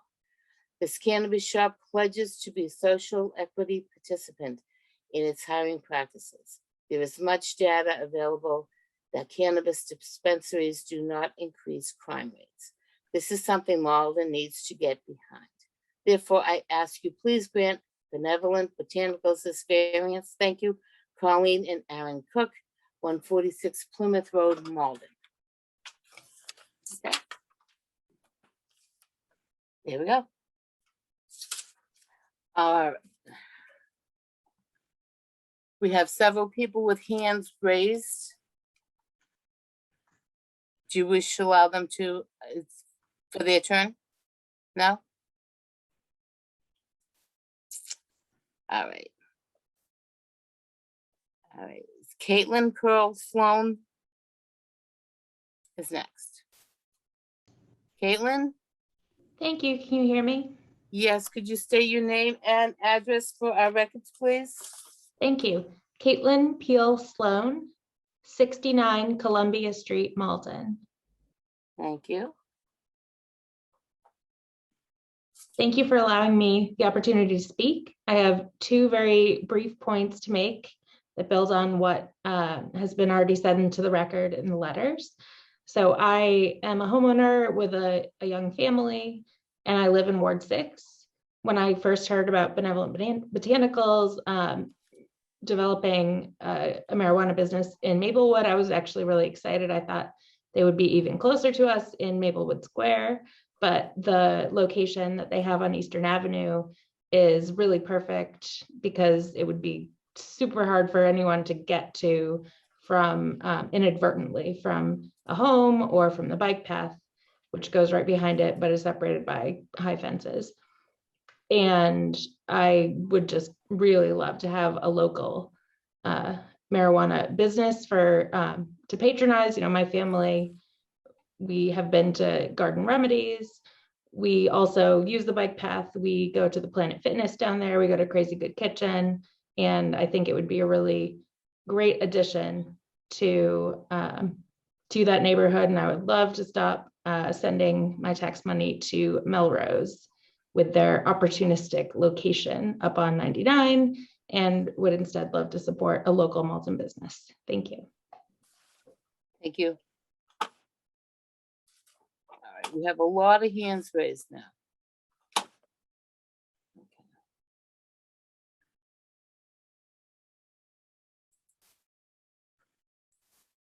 Rachel, Hi there. could you say your name and give us your location, please? Your address? Absolutely. My name is Rachel Tannenhouse. I can spell that if you need me to. And I live at 23 Chatham Street Extension in Malden.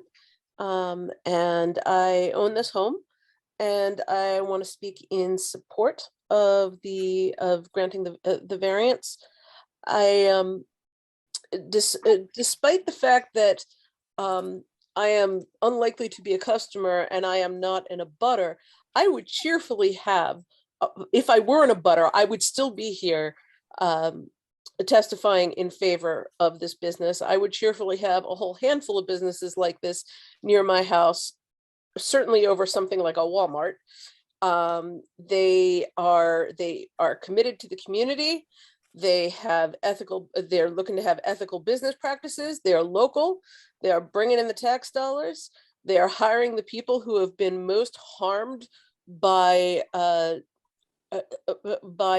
war on some drugs, which, you know, as opposed to the large cannabis companies that basically are letting rich white guys get richer on things that Black folks got arrested for. And so I feel like they're doing good for the community. They are paying a living wage, an excellent wage.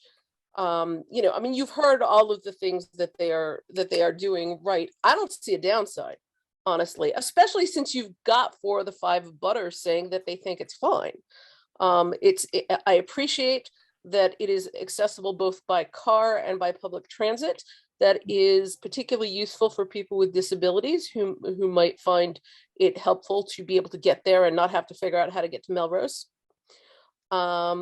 So I just want to say that these seems like this is exactly the kind of business I want. These are the business practices I would like to see in my hometown, where I would intend to live for a long time. So thank you very much. I appreciate your time, and thanks for all your hard work. Thank you. All right. Jeff Taylor? You still with us, Jeff? Yes, I'm here. Are you able to hear me? Yes, could you give us your address, please? Yes, my name is Jeff Taylor. I live at 57 Mount Vernon Street, Ward 5 here in Malden. And I would like to speak. Yeah, thank you for giving me this opportunity to speak to the board. I would like to speak in favor of granting this variance for the residential buffer zone. It's a very small amount of the buffer zone that it is not in compliance with. This is like, I think was like 14 feet at its maximum point. And there's a very large fence separating from the residences and as well as the bike path. So there is a buffer zone there. So it may not meet the statutory requirements of the buffer zone, but it does meet the idea of having a buffer zone, and it does do the job of the buffer zone there with the high fences already in place. So I think the people that wanted the buffer zone, they're getting what they wanted. There are limited amounts of places to have a cannabis shop here in Malden. And this is in the area that the city itself has said they would like to see cannabis businesses be along this Eastern Ave strip.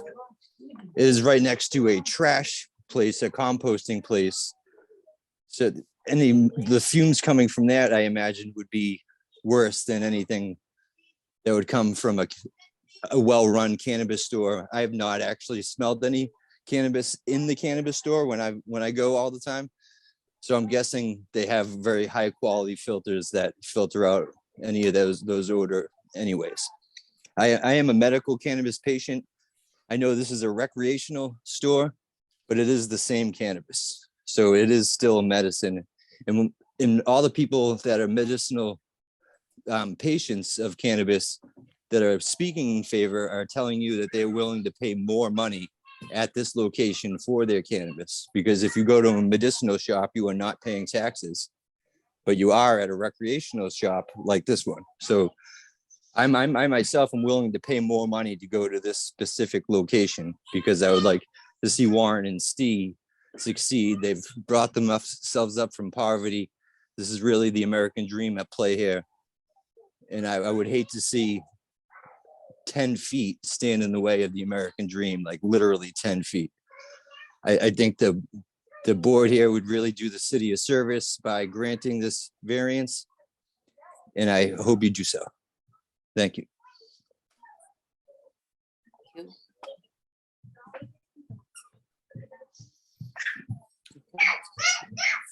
All right, we're gonna mute him. All right, I forgot. All right. Ian Holmquist.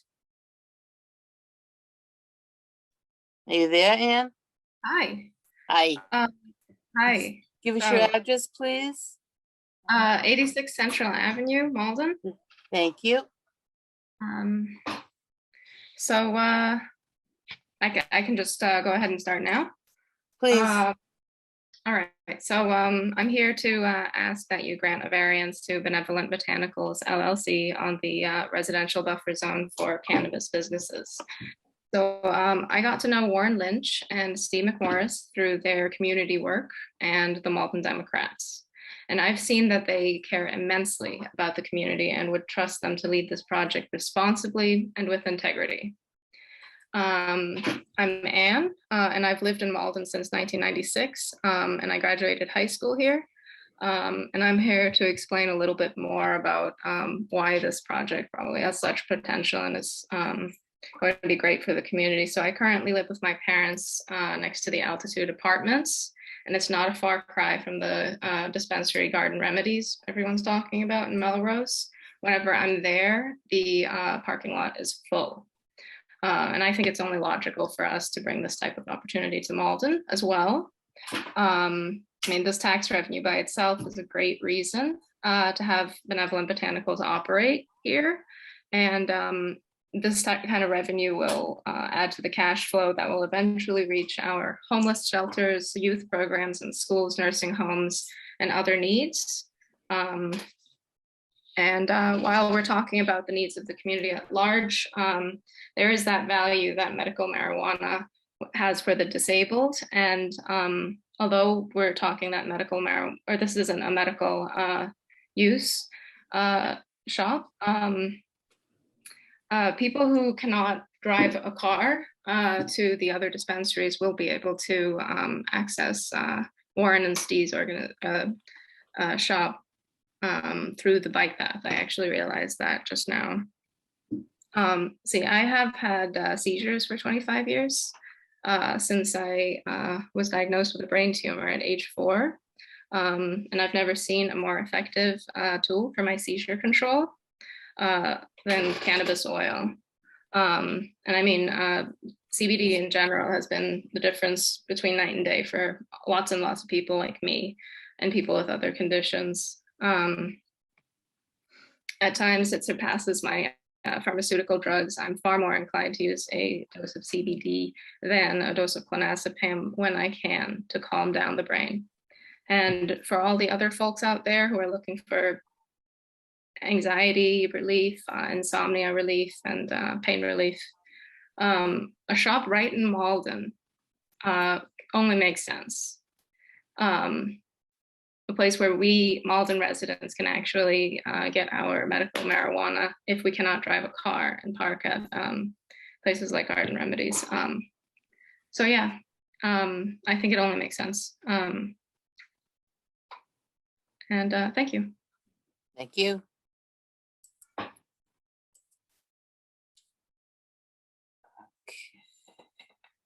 Let's see.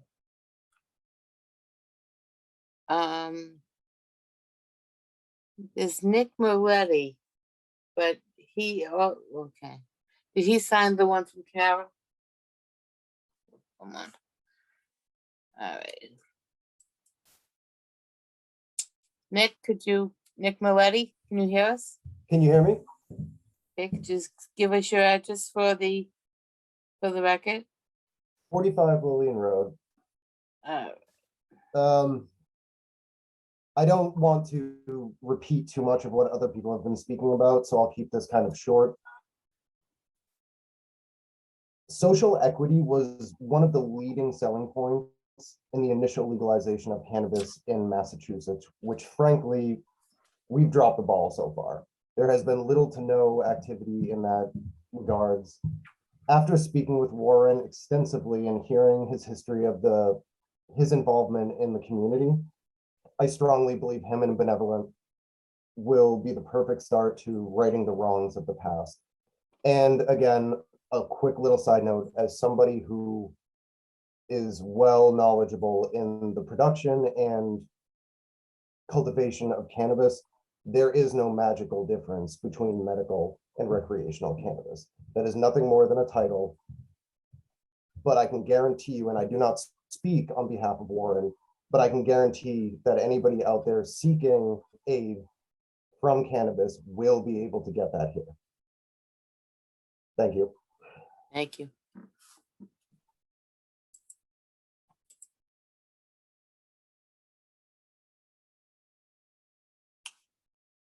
All right.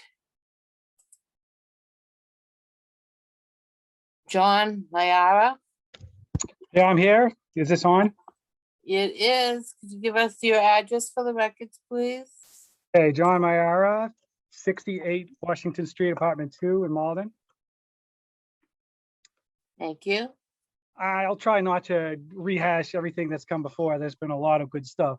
But one thing I would like to reiterate is that this is an odd lot, which has funny geometry and is kind of nicking the corner of a few abutters across the bike path. And because of its kind of oddball location, it's more affordable. And so this is an opportunity for us to get some lower cost commercial space activated in the city. So I think that just because of that, we should be strongly leaning towards granting this variance. The whole point of the buffer zones, which, you know, I was not particularly satisfied with, is to separate uses, and that is already provided by the bike path. So I think that having a smaller local operator needs more affordable spaces, and this space is precisely that. So that's all I got. Thank you. Thank you.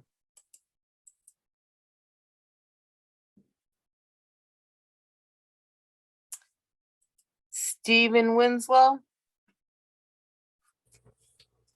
Hello, can you hear me? Hi. Yes. And- Could you give us yeah, your this address is, for the record?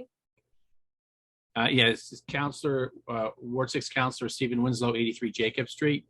Thank you. And some of my my perspective is, you know, going back to my first campaign for city council in 2017 of across the city, talking to people. This is before we had passed a cannabis ordinance.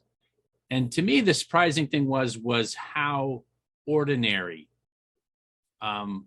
people using cannabis, from Vietnam veterans to natural gas workers to someone like Ann Holquist, who struggled with the pain of her condition for years and has found cannabis to be a relief. That really changed some of my view, and so the importance of having passing the ordinance. You know, I served on the ordinance committee as we were drafting the regulations, and we took an approach of this is multi-leveled. We were one of the first communities to actually set up our own licensing board. We had very deep discussions about this very buffer zone. And, you know, at least in my mind related to this buffer zone, I did feel that it was fair to make sure that no resident would immediately abut a cannabis facility. Just like, you know, it's not good to abut any retail. There's cars coming and going and that type of thing. So, you know, typically many lots in Malden are 50 feet wide. So 75 feet seemed to be a way that at least there'd be no immediate butter. Maybe you'd be two houses down, 2 doors down. And then, you know, that would also ensure that your backdoor neighbor was not a cannabis shop. And I think this site fulfills that same type of thinking. You know, we acknowledge that, you know, the challenge was if you, whatever number we picked, initially the planning board had recommended 150 feet, which limited it to about 4 properties in the entirety of Malden. So that to the city council was just too restrictive and really was not the intent of the law. So we settled on 75 feet as a good thing because it really opened up more potential locations, but also created this fair thing that you would not, no resident would immediately abut a facility. So at least, you know, in my view, and I mean, I did specifically talk to the applicant and said, I wanted them to specifically outreach to the people within 75 feet to see their perspective.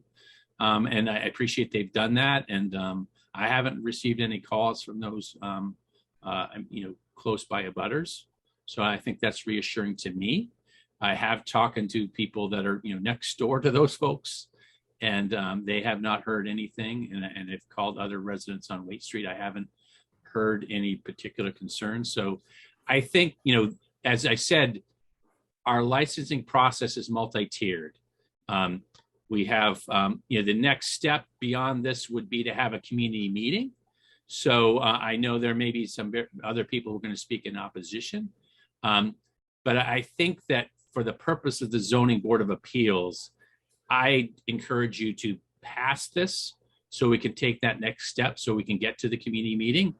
Ultimately, then there will be a special permitting meeting with the whole council that we can talk about details like traffic and parking impacts. And, you know, one of the things then we can discuss with the applicant and with our, you know, our planners is what sort of mitigation we might want to put in place to address those concerns. But I do think that the basic thing that the applicant is being asked for, requesting here, the buffer from, you know, the residential properties. I think this meets the spirit that no one will have to live immediately next to this business, and there is sufficient buffer. The one condition I might suggest you add to reassure that is that that there actually not be any direct access to the bike trail from this facility, so that if people want to get to this facility, they can,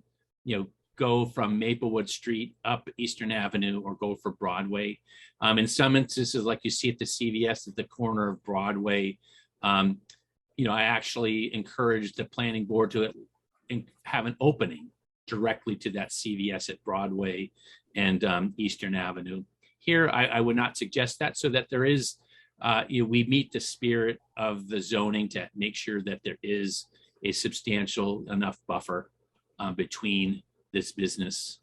And then I would also commit to it as a counselor. I know there's a plan to have some lighting in the back. I would definitely try to work with the applicant to make sure that lighting is not adversely impacting the residents and that type of thing. But that will provide some security on the bike trail that's not there at this moment. So that's, I speak in favor of the zoning board advancing this to the next stage of this licensing process, and so that the neighborhood can talk more broadly about this, and the council can consider the other impacts. But I think in terms of the specific request, I am supportive of that, because I think it does meet the essential spirit. I mean, as you know, we wouldn't have a zoning board of appeals if there wasn't sometimes a need to look at and make reasonable accommodations for uses that would otherwise be allowed.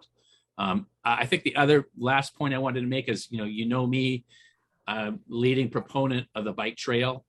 It certainly came up in discussions when we were drafting the ordinance of whether the bike trail should be specifically included as a buffer. And I think, as was pointed out by the applicant, if the city had done that, or the building inspector, if the city had made the bike trail a recreational facility for the purposes of this ordinance, it would have, the bike trail crosses most of the city. It would have made it impossible for a lot of properties to be considered, including some that have been looked at in further down Eastern Avenue and Ward 8. I know there was one proposal going forward. So it was expressly not put in because, again, that would have the industrial properties and other properties where the use would have been allowed, it would have just gutted the ability of people. So I appreciate the applicant looked at 150 properties. It's not easy to meet the multiple levels of buffering. The fact that there's just one that they were not able to do, I think that's good. I mean, this is relatively separated from schools and churches. Eastern Avenue is not the type of place where you see kids skipping down or that type of thing. So I think it's relatively buffered. So I think it's, consistent with other uses there. So I say I would, I am in favor of the zoning board granting this variance, and that will allow the community to engage this applicant in the next step of the process, a community meeting, and then ultimately the special permitting hearing. So thank you very much. I'm sorry, I have a question if I could about that. Yeah, Why sure. Why didn't the city just simply make this entire process a special permit process? I mean, it seems to me the city, the city council passed a requirement 75 feet, but now you're kind of passing the buck to us to determine whether that's really a good ordinance or not. And it would seem to me that all of these criteria just as easily could have gone to the city council in your deliberations. I just feel like we're being asked to now take a second look at a decision that the city council already passed. I don't know. Like I say, I'm not an expert on getting something through our zoning process. It may have been we really struggled on how to set up the steps. I mean, I think initially my thought was we would try to have the community meeting first before we had any board put in the position. And as it's played out and as it was structured, I think this is one that is being asked to go through that process. And I think the judgment the building inspector was that this process should happen first before the committee meeting. So I think it's just, we struggled with what to do first. And, this is just how the process, there was choices of how that was going to work. And this is the process we ended up, we struggled with trying to figure it out. Should we even let someone put in a license application before the community meeting and that type of thing? And, so we struggled with, we have a complicated ordinance, but that's, we tried to build off of the experience the city's had in terms of liquor licensing. And I think that we have, quite a few liquor licenses across the city, but our liquor licensing board is very diligent about making sure those businesses are not selling to minors and that they're not being nuisances to neighbors. So that was what we really imagined.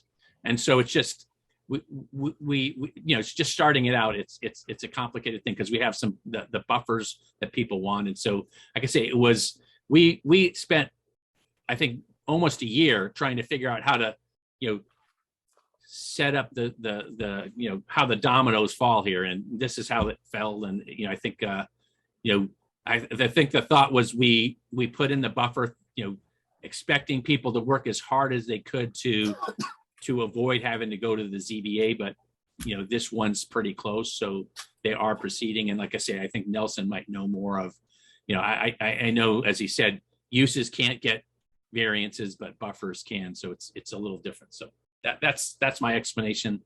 It's like I say, we took a long time to come up with the ordinance, and it took literally well over a year to get it the way it is.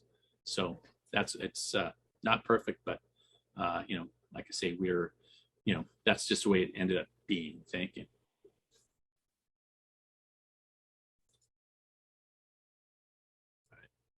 That's thank you for the opportunity to comment, and I'll look forward to hearing more from people as well. Thank you.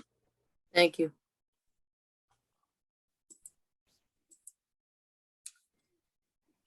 All right.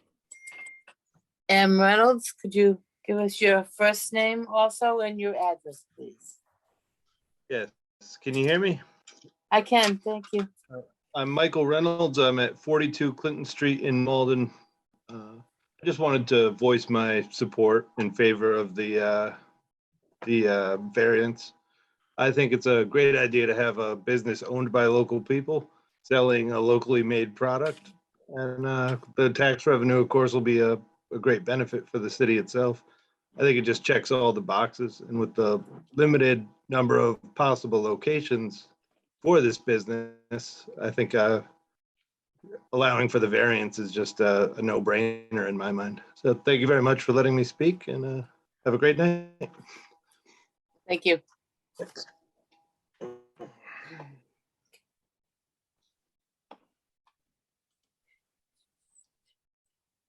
All right. Chandra Bhatta.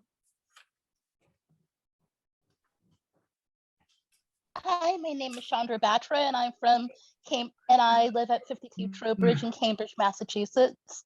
Okay. I One moment. Okay. She lives in Cambridge, so we're just going to unmute. We're going to not allow her, correct? Yes, I think we need to be consistent. Okay. Did you hear what I did? That's right. Okay. Okay. All right, so she does not get to talk.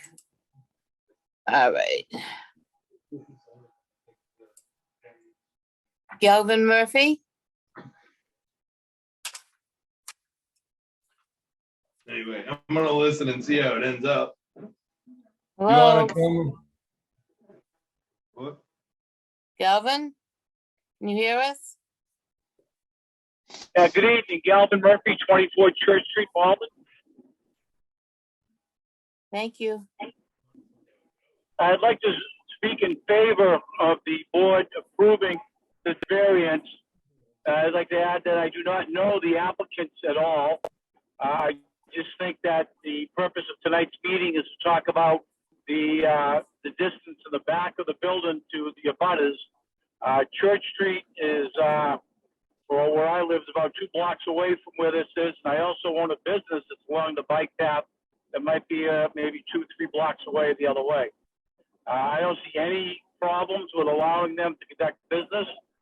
And I really kind of impressed with all the people coming forward. They're saying about these people, but I have no personal interest in what they do there. I just don't think that we should be tying their hands over a few feet the way that the building's built. I would say that from what I've heard, that the purpose of the buffer is to keep people from bothering abutters, residents.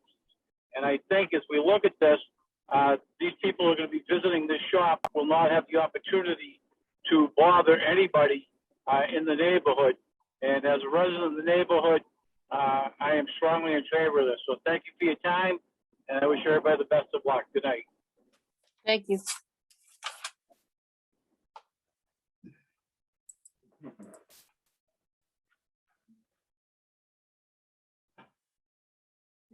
Oh, yeah. Oh, I gotta lower my hand. I think it's a great idea. Mhm. I need to remove him. Okay. One moment. Okay.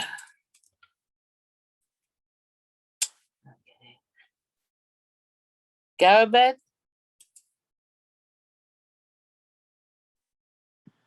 Yes, hello there. Thank you so much. Can everyone hear me? Yes, could you please have your name and address, please? Yes, my name is Garabet Sitrakian, and I'm the broker who located 926 Eastern for Warren Lynch Wait, to can I do rent. address? I'm actually a Cambridge resident. All right, so we are only allowing Malden residents at this moment for speaking? Correct, Mr. Kramer?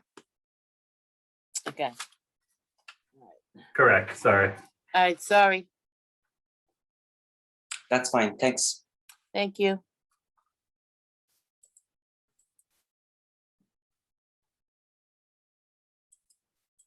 Naomi Khan, you Malden resident? Hello, Naomi? Hi. Yep. Yes, I'm a Malden resident. I live at 33 Tyler Street. Thank you. I also work on Eastern Ave, so I'm totally local. And I support the variance. I think that the buffer with the bike path is just fine for the houses around there. And I actually think that this business will help support other businesses. I mean, it's going to bring some new traffic to that area, and it'll be good for the restaurants over there and everything, considering. And it's close to the police station, which is great. Warren and Steve are both super responsible and community-minded people. They've been really active in the community. They keep people up to date on what's going on. And I think they'll add a personal touch to business. I go into business. I've seen a lot of these cannabis businesses. I'm a sign maker, and I go in and I feel like they have a very sterile feel to them. And I think that they will have that mom and pop shop that people are looking for. So I just wanted to express my support for them, and that's about it. Thank you. Thank you.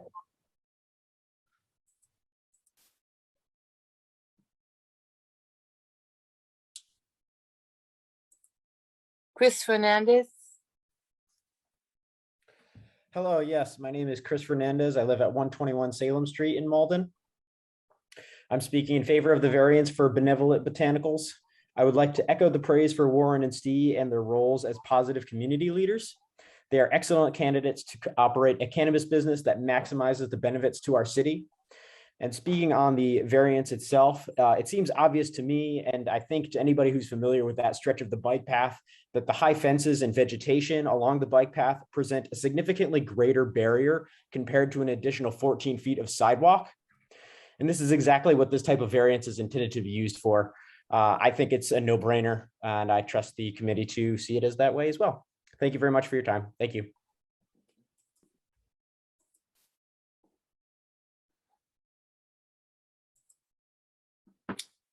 Janelle DeVitz. Actually, it's her wife, Kimberly Gillette. We're just on the same Zoom. So it's Kimberly Gillette from 3 Sheridan Street in Malden, and I would like to speak in very much favor of the variance. This is what the variance process is for. We already did, they got put through at the CLEC, and they're going to have all their other meetings, and this is just a small little glitch to fix a small little,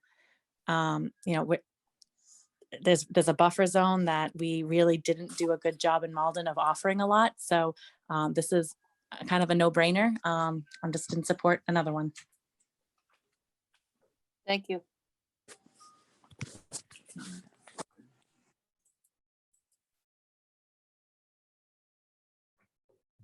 All right, everyone that has had their hands raised have spoken, so I will lower all hands now then, for those who didn't take them down. And looks like we're going into the opposition. Okay, so the first letter of opposition we have is from Thomas Tamagna, who lives at 39 Waite Street. So he is a direct abutter. Dear Board of Appeal, my name is Tom Tamagna, and I am a long time, it's getting a little cold in City Hall. It's hard to move my lips. My name is Tom Tamagna, and I am a longtime homeowner at 39 Waite Street, a direct abutter of the proposed marijuana dispensary being proposed for the property at 926 Eastern Ave, Malden. When Malden enacted the ordinances for marijuana facilities, I did not oppose, although I know many people did. I was disappointed when the city council reduced the recommended buffer zone from houses from 150 feet to 75 feet. When they adopted the ordinance, but was assured at the time that my home and those of some of my neighbors along Waite Street would not be impacted because our houses were inside of 75 feet of what was redlined in the ordinance along Eastern Ave. The current facility being proposed is not only a dispensary, but also a grow facility, and I am deeply opposed to this behind my house. There is no doubt having such a facility abutting my home will create a situation where my future resale value will decline for numerous reasons. Further, there is no compelling need for such a facility, as a similar facility in a zone that did not need any zoning variances was approved approximately a quarter mile down Eastern Ave in Linden. I ask you respectfully to reject this appeal request for a variance at 926 Eastern Ave for Benevolent Botanicals LLC, DBA Continuum. Respectfully, Thomas Tamagna, and he was at 39 Waite Street. Two more letters. The next letter is from Neil Kinnan. Dear Chairman Kramer and Malden Board of Appeals, my name is Neil Kinnan of 11 Spruce Street in Ward 6. I write tonight respectfully asking that the Board of Appeal reject the proposed marijuana dispensary and cultivation appeal for Benevolent Botanicals at the address of 926 Eastern Ave. At the time the ordinance passed, the original ordinance recommended by a joint ordinance and planning board meeting was from 150 feet from homes for marijuana facilities. In the last 2 weeks prior to the final ordinance, that limit was dropped to 75 feet. As a former counselor who represented Ward 6 just prior to its passage, I spoke with a number of counselors and was assured that specifically on the corridor along Eastern Ave, Route 60 that backed up to Waite Street, that no dispensaries would go in that area as it was protected by the buffer. In fact, a map existed at the time showing that the area the shop wishes to enter was in red, meaning not allowed. Last week, I found out that the dispensary being proposed at 926 Eastern Ave was not only for sales, but was actually going to be for cultivation. When the people of Ward 6 Precinct 2 voted on marijuana in 2016, 48% for, I assure you that they never thought that any dispensary would be allowed inside of 75 feet from a home, and under no circumstance did the majority believe they were voting to allow a cultivation facility to operate in such a location. The notices that went out and the notice of this meeting does not make it very clear that this is a cultivation facility, and given either smell concerns, which are well known, or noise for a mitigation process, make this untenable in this location. Further, given that Malden has already approved a location for similar use in Linden on Eastern Ave, less than a quarter of a mile east from this location, which does not need a variance, there does not seem to be a reason to provide this variance, which is for the common good, or that it is not more detrimental to the neighborhood or to the homes that directly abut it, or that are within a short distance from the facility. The city council, when it voted for a 75-foot minimum buffer, was very clear at the time that there was no intention for this to be lowered, and that it had been lowered from 150 feet in order that there were more than enough location for marijuana facilities to locate by doing this in the future. In Ward 6, Precinct 2, although a plurality of voters voted for marijuana, a majority of 50% did not vote for marijuana, and I think that should be considered as well. Thank you for your consideration of this, and I hope you will consider rejecting this appeal. Very truly yours, Neil Kinnan. Okay.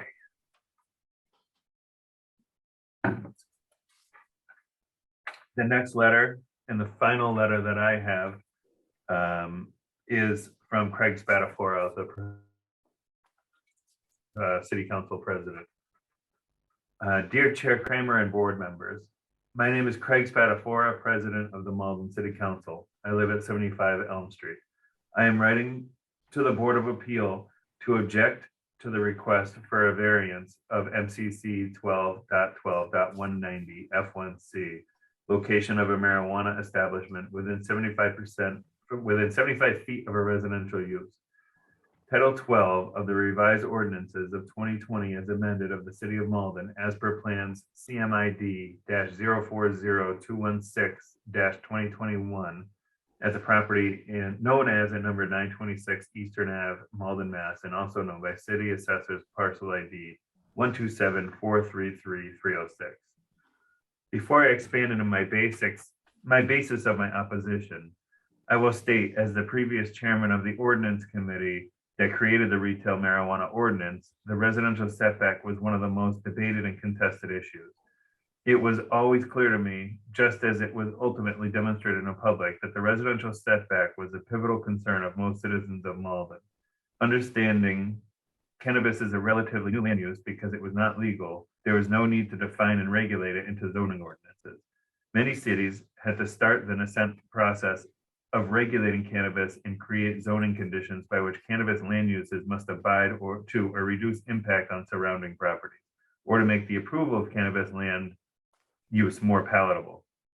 Malden, like other communities, designed zoning conditions commonly imposed for cannabis land uses include the following: buffering, which includes a distance from a school, substance abuse center, or residence; zones where cannabis business may operate within a certain area; operational characteristics, including hours of operation for odor, and storefront characteristics, such as lighting, storefront display, and signage. Understanding these regulations by an applicant early on is key in navigating the competitive environment of opening a cannabis business in Malden. In Malden, for example, about 20% of the land area is eligible to open a dispensary after accounting for the limited zoning districts where a cannabis operation may be located in applicable buffering requirements. It's important to note, I have fully supported this industry from the beginning and supported the first two retail marijuana applicants. However, I cannot support this applicant due to the location. The applicant knowingly chose this location and now is trying to wipe out the required residential buffer zone. This is a dangerous precedent and egregious. The applicant cannot claim reasons of practical difficulty and substantial hardship by internally choosing a location that does not fit within our ordinance and intentionally bypassing the protections that were established to protect the residential neighborhood.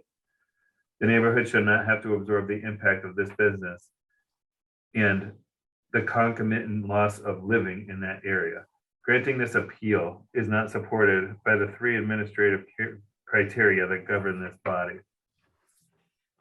I hope the board recognize and acknowledge the disparity here and protect the neighborhoods who will be so adversely affected.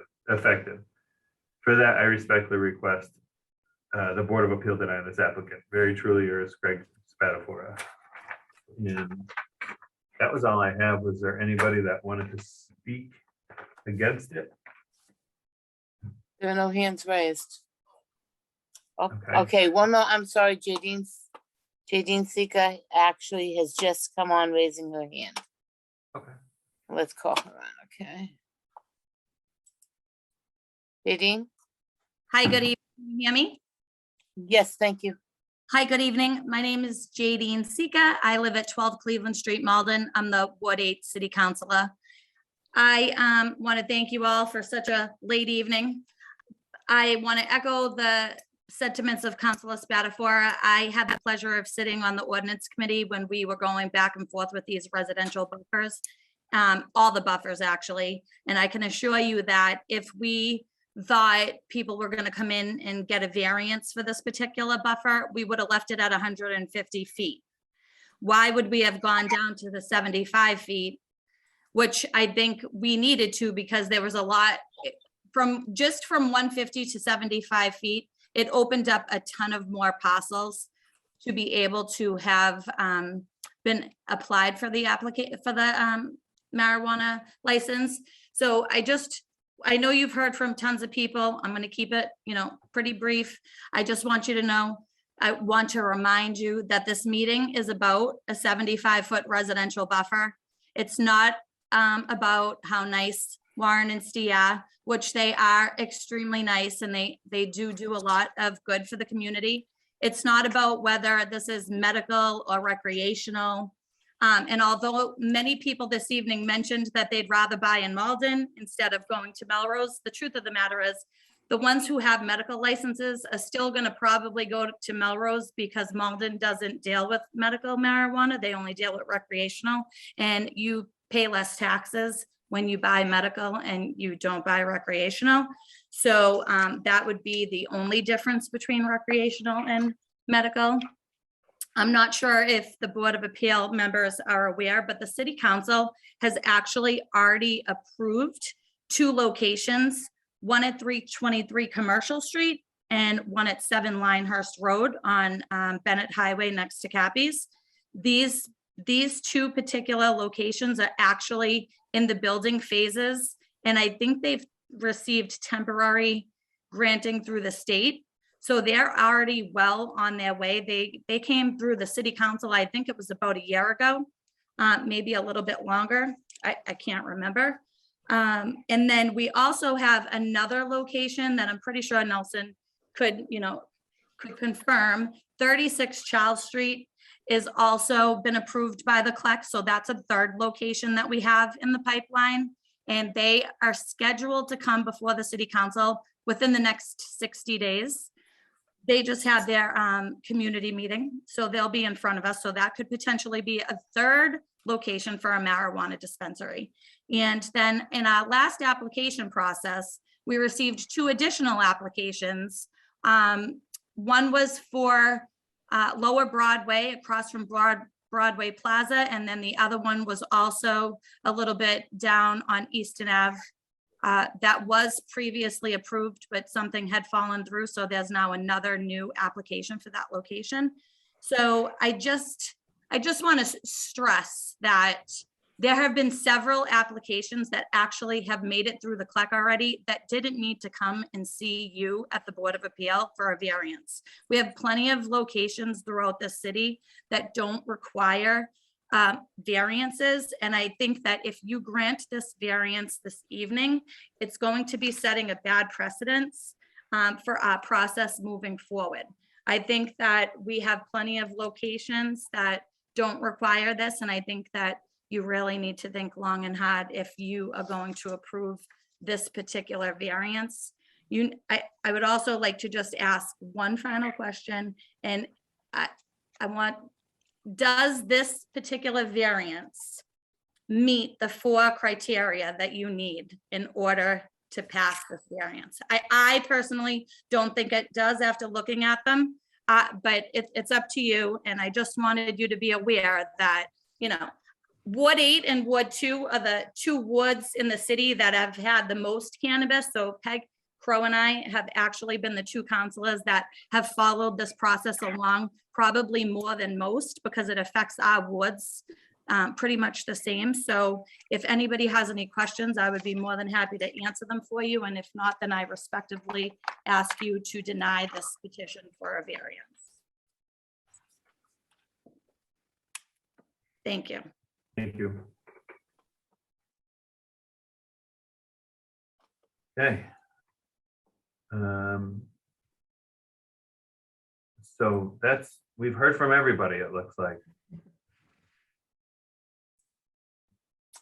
There are no other hands raised. Okay. So, is there anything that the board wants to talk about before any motions are made?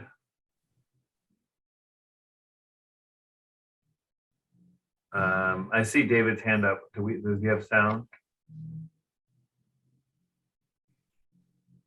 Nope.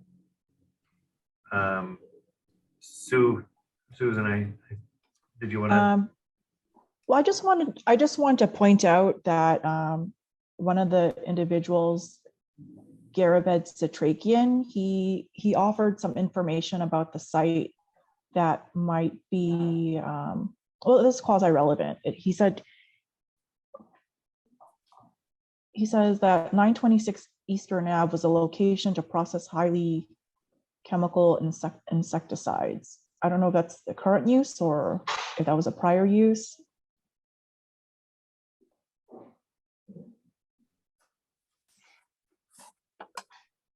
I think they said it was there was a bartering company, and was it an exterminator?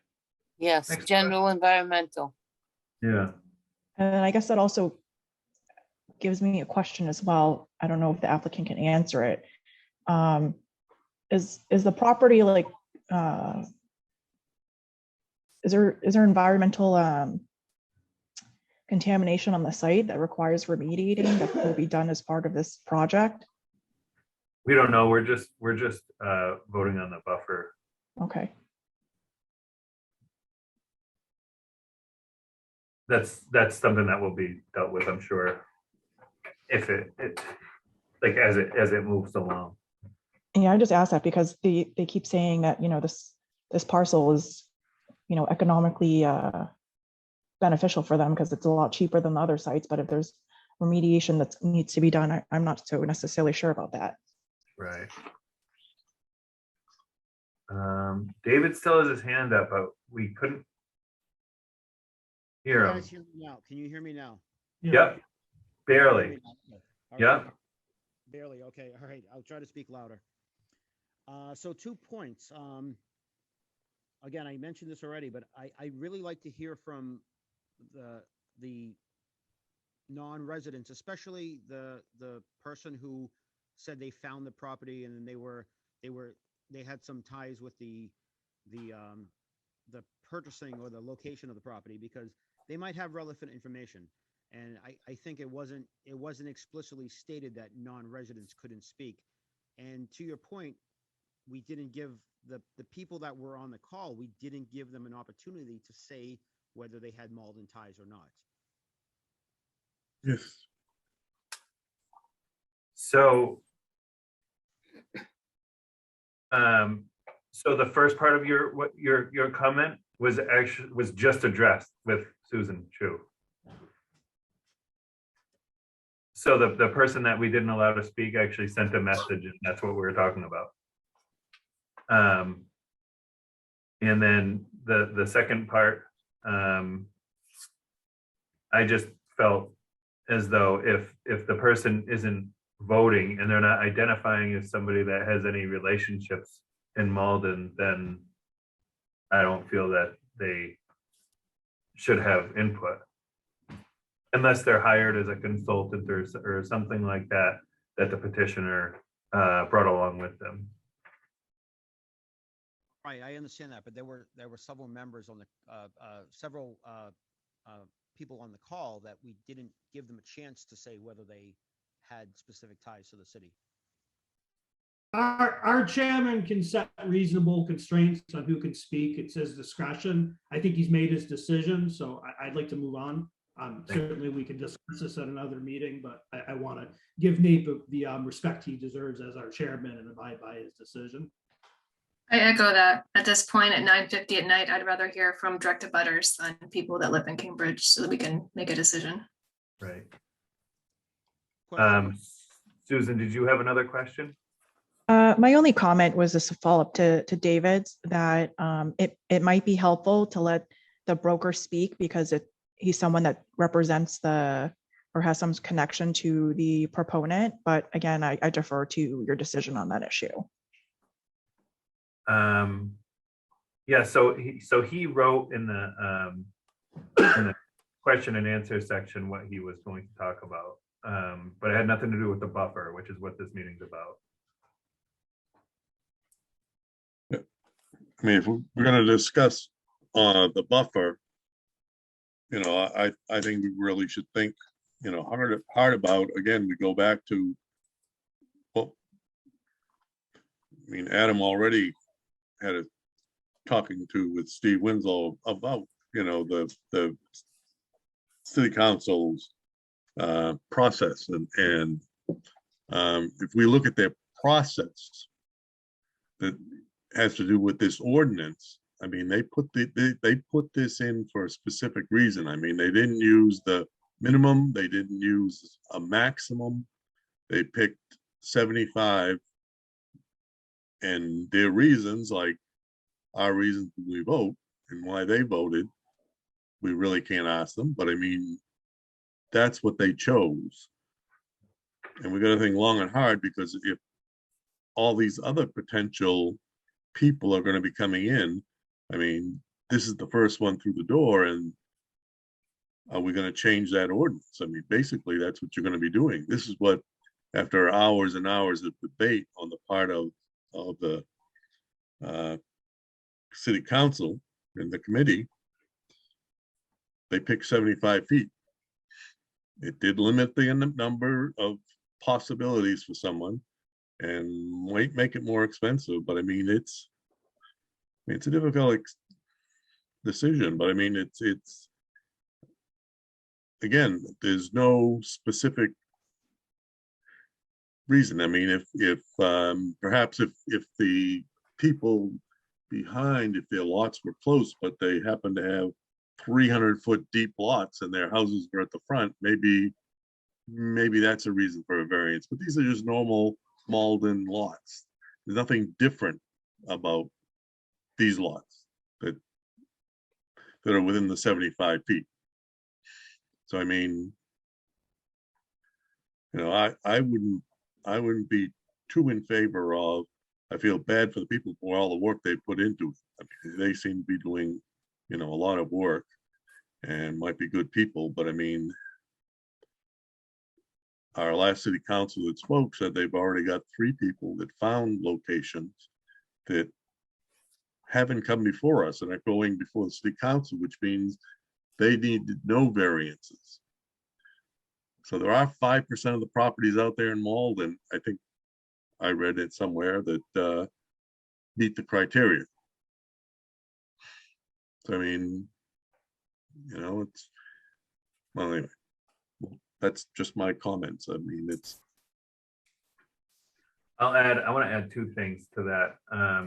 So one of the letters that was read as in favor also had a stipulation that said unless one of the abutters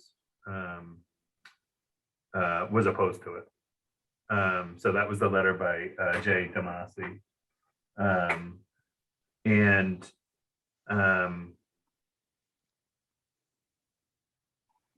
the other thing I wanted to mention, I forgot. Sorry. I can't hear you again, John. Oh, that's because A little closer. I'm falling away from everyone here. A good point brought up by the last city councilor was, does it meet the 4 criteria? And that's, the big thing, I think.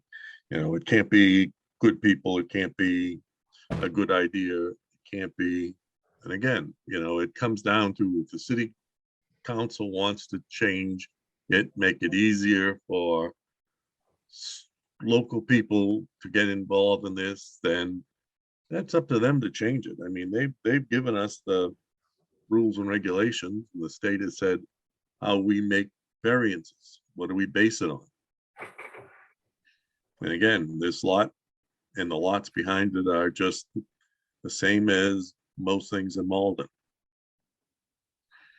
And a lot of businesses go into this commercial space, but you know, it's going to be difficult to say no to other people who come in, you know, who are 15 feet, you know, less, or 18 feet less, or 6 feet less after you've done the first one. I agree. You don't know how many properties are within 61 feet of the next applicant. So I would say that might open up too many endless possibilities that the city councilors did not anticipate. So I would definitely leave it to them to change the zoning ordinance or change the process. And I would just note on that, what I was kind of getting at before is that the city council very easily could make this all by special permit. It doesn't have to set up a 75-foot bare minimum requirement. It could say we take into account whether a school or resident home is part of the equation. If that was the case, the 40 or so people who spoke their opinions would be much more influential, because the city council, or even us, if we had that authority, could really take that into consideration. We don't have that authority under a variance. We don't get to change it just because of the sympathy or because it doesn't fit every single equation. It's a very stringent 5-set requirement, and it's not met here, for better or worse. Yeah, I mean, going back to the 4 criteria, they definitely, you know, there's one that definitely don't meet, which is the first one about the unique circumstances of the site. And it's questionable whether they meet criteria 4, that granting them a variance wouldn't nullify or substantially derogate the intent or purpose of the ordinance. Yeah, I agree. That doesn't come up very often, Susan, but I think that's a great point. I remembered what I was going to say earlier. So the other, in the application, it said less than 2% of the parcels qualify. I don't know what less than 2% is, but if we're looking at 2% of the parcels in Malden, that's about 280 parcels. I don't know how much less than 2% that meant, but I just wanted to point that out.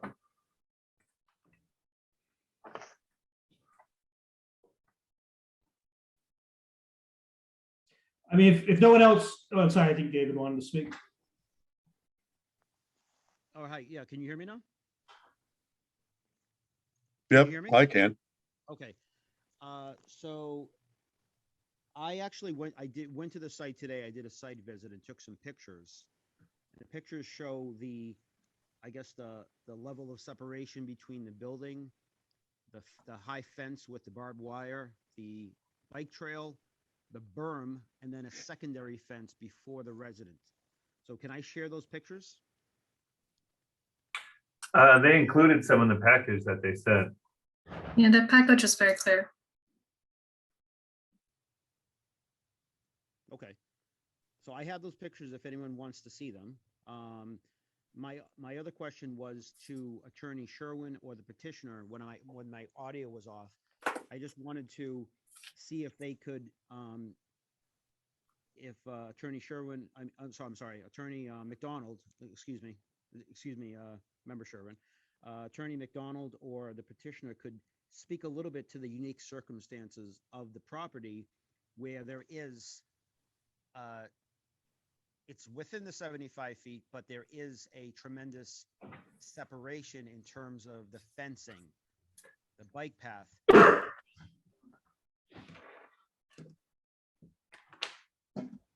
So I should add to, I'm just realizing that I never closed the public comment. So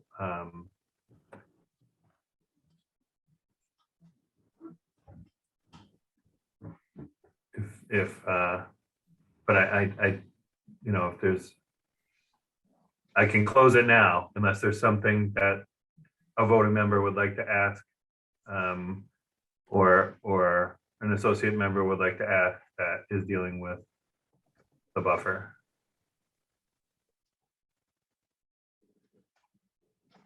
Question as an associate member is, can can the petitioner or the attorney representing the petitioner maybe speak a little bit to the condition of the unique circumstance of the property, given that it is, given the level of separation between the said property and the abutter? They actually did that at length in the beginning of the meeting. Yeah, and I would say that any space within the buffer is not their property, so they can't really speak to the uniqueness in terms of their variance application as a hardship. Yeah, typically the uniqueness is when you're looking to like redevelop a site and it's like landlocked, or, you know, it's some odd shape that, you know, you have to build a certain way to violate setbacks and things like that. Yeah, they're not even touching the existing building or the property really. So it's not as if they need some variance for building a new building within a certain, so yeah, I'm okay closing to the public. Okay. So the public portion of the meeting is closed. Is there anything else that the board would want to discuss before we go to a motion?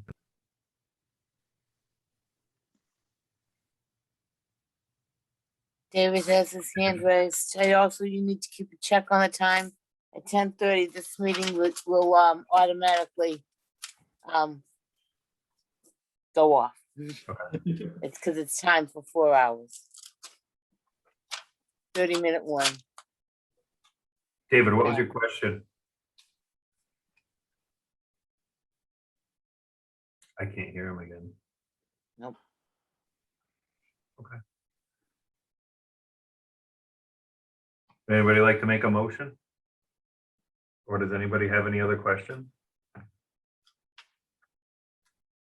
I would motion to deny the application.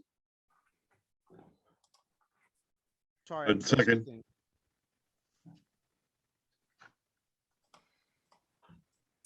Okay. We have one motion by Adam Sherwin to deny the petition, second by John King. Ready for a vote? No, I'm not ready for a vote. This is David Senatilic and I'm still speaking. Is that okay?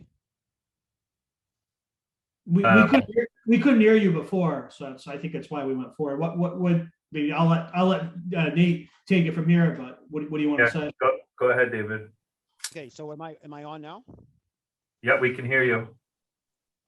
Right. So I just wanted to say I think we should consider the fact that the spirit of the ordinance is the 75-foot buffer, but I mean the spirit of having it come to the zoning board of appeals is that we can make a rational and reasonable exception to that ordinance. And in my opinion, this particular, given the level of separation, it is something that can be considered. It's something that it is a rational and reasonable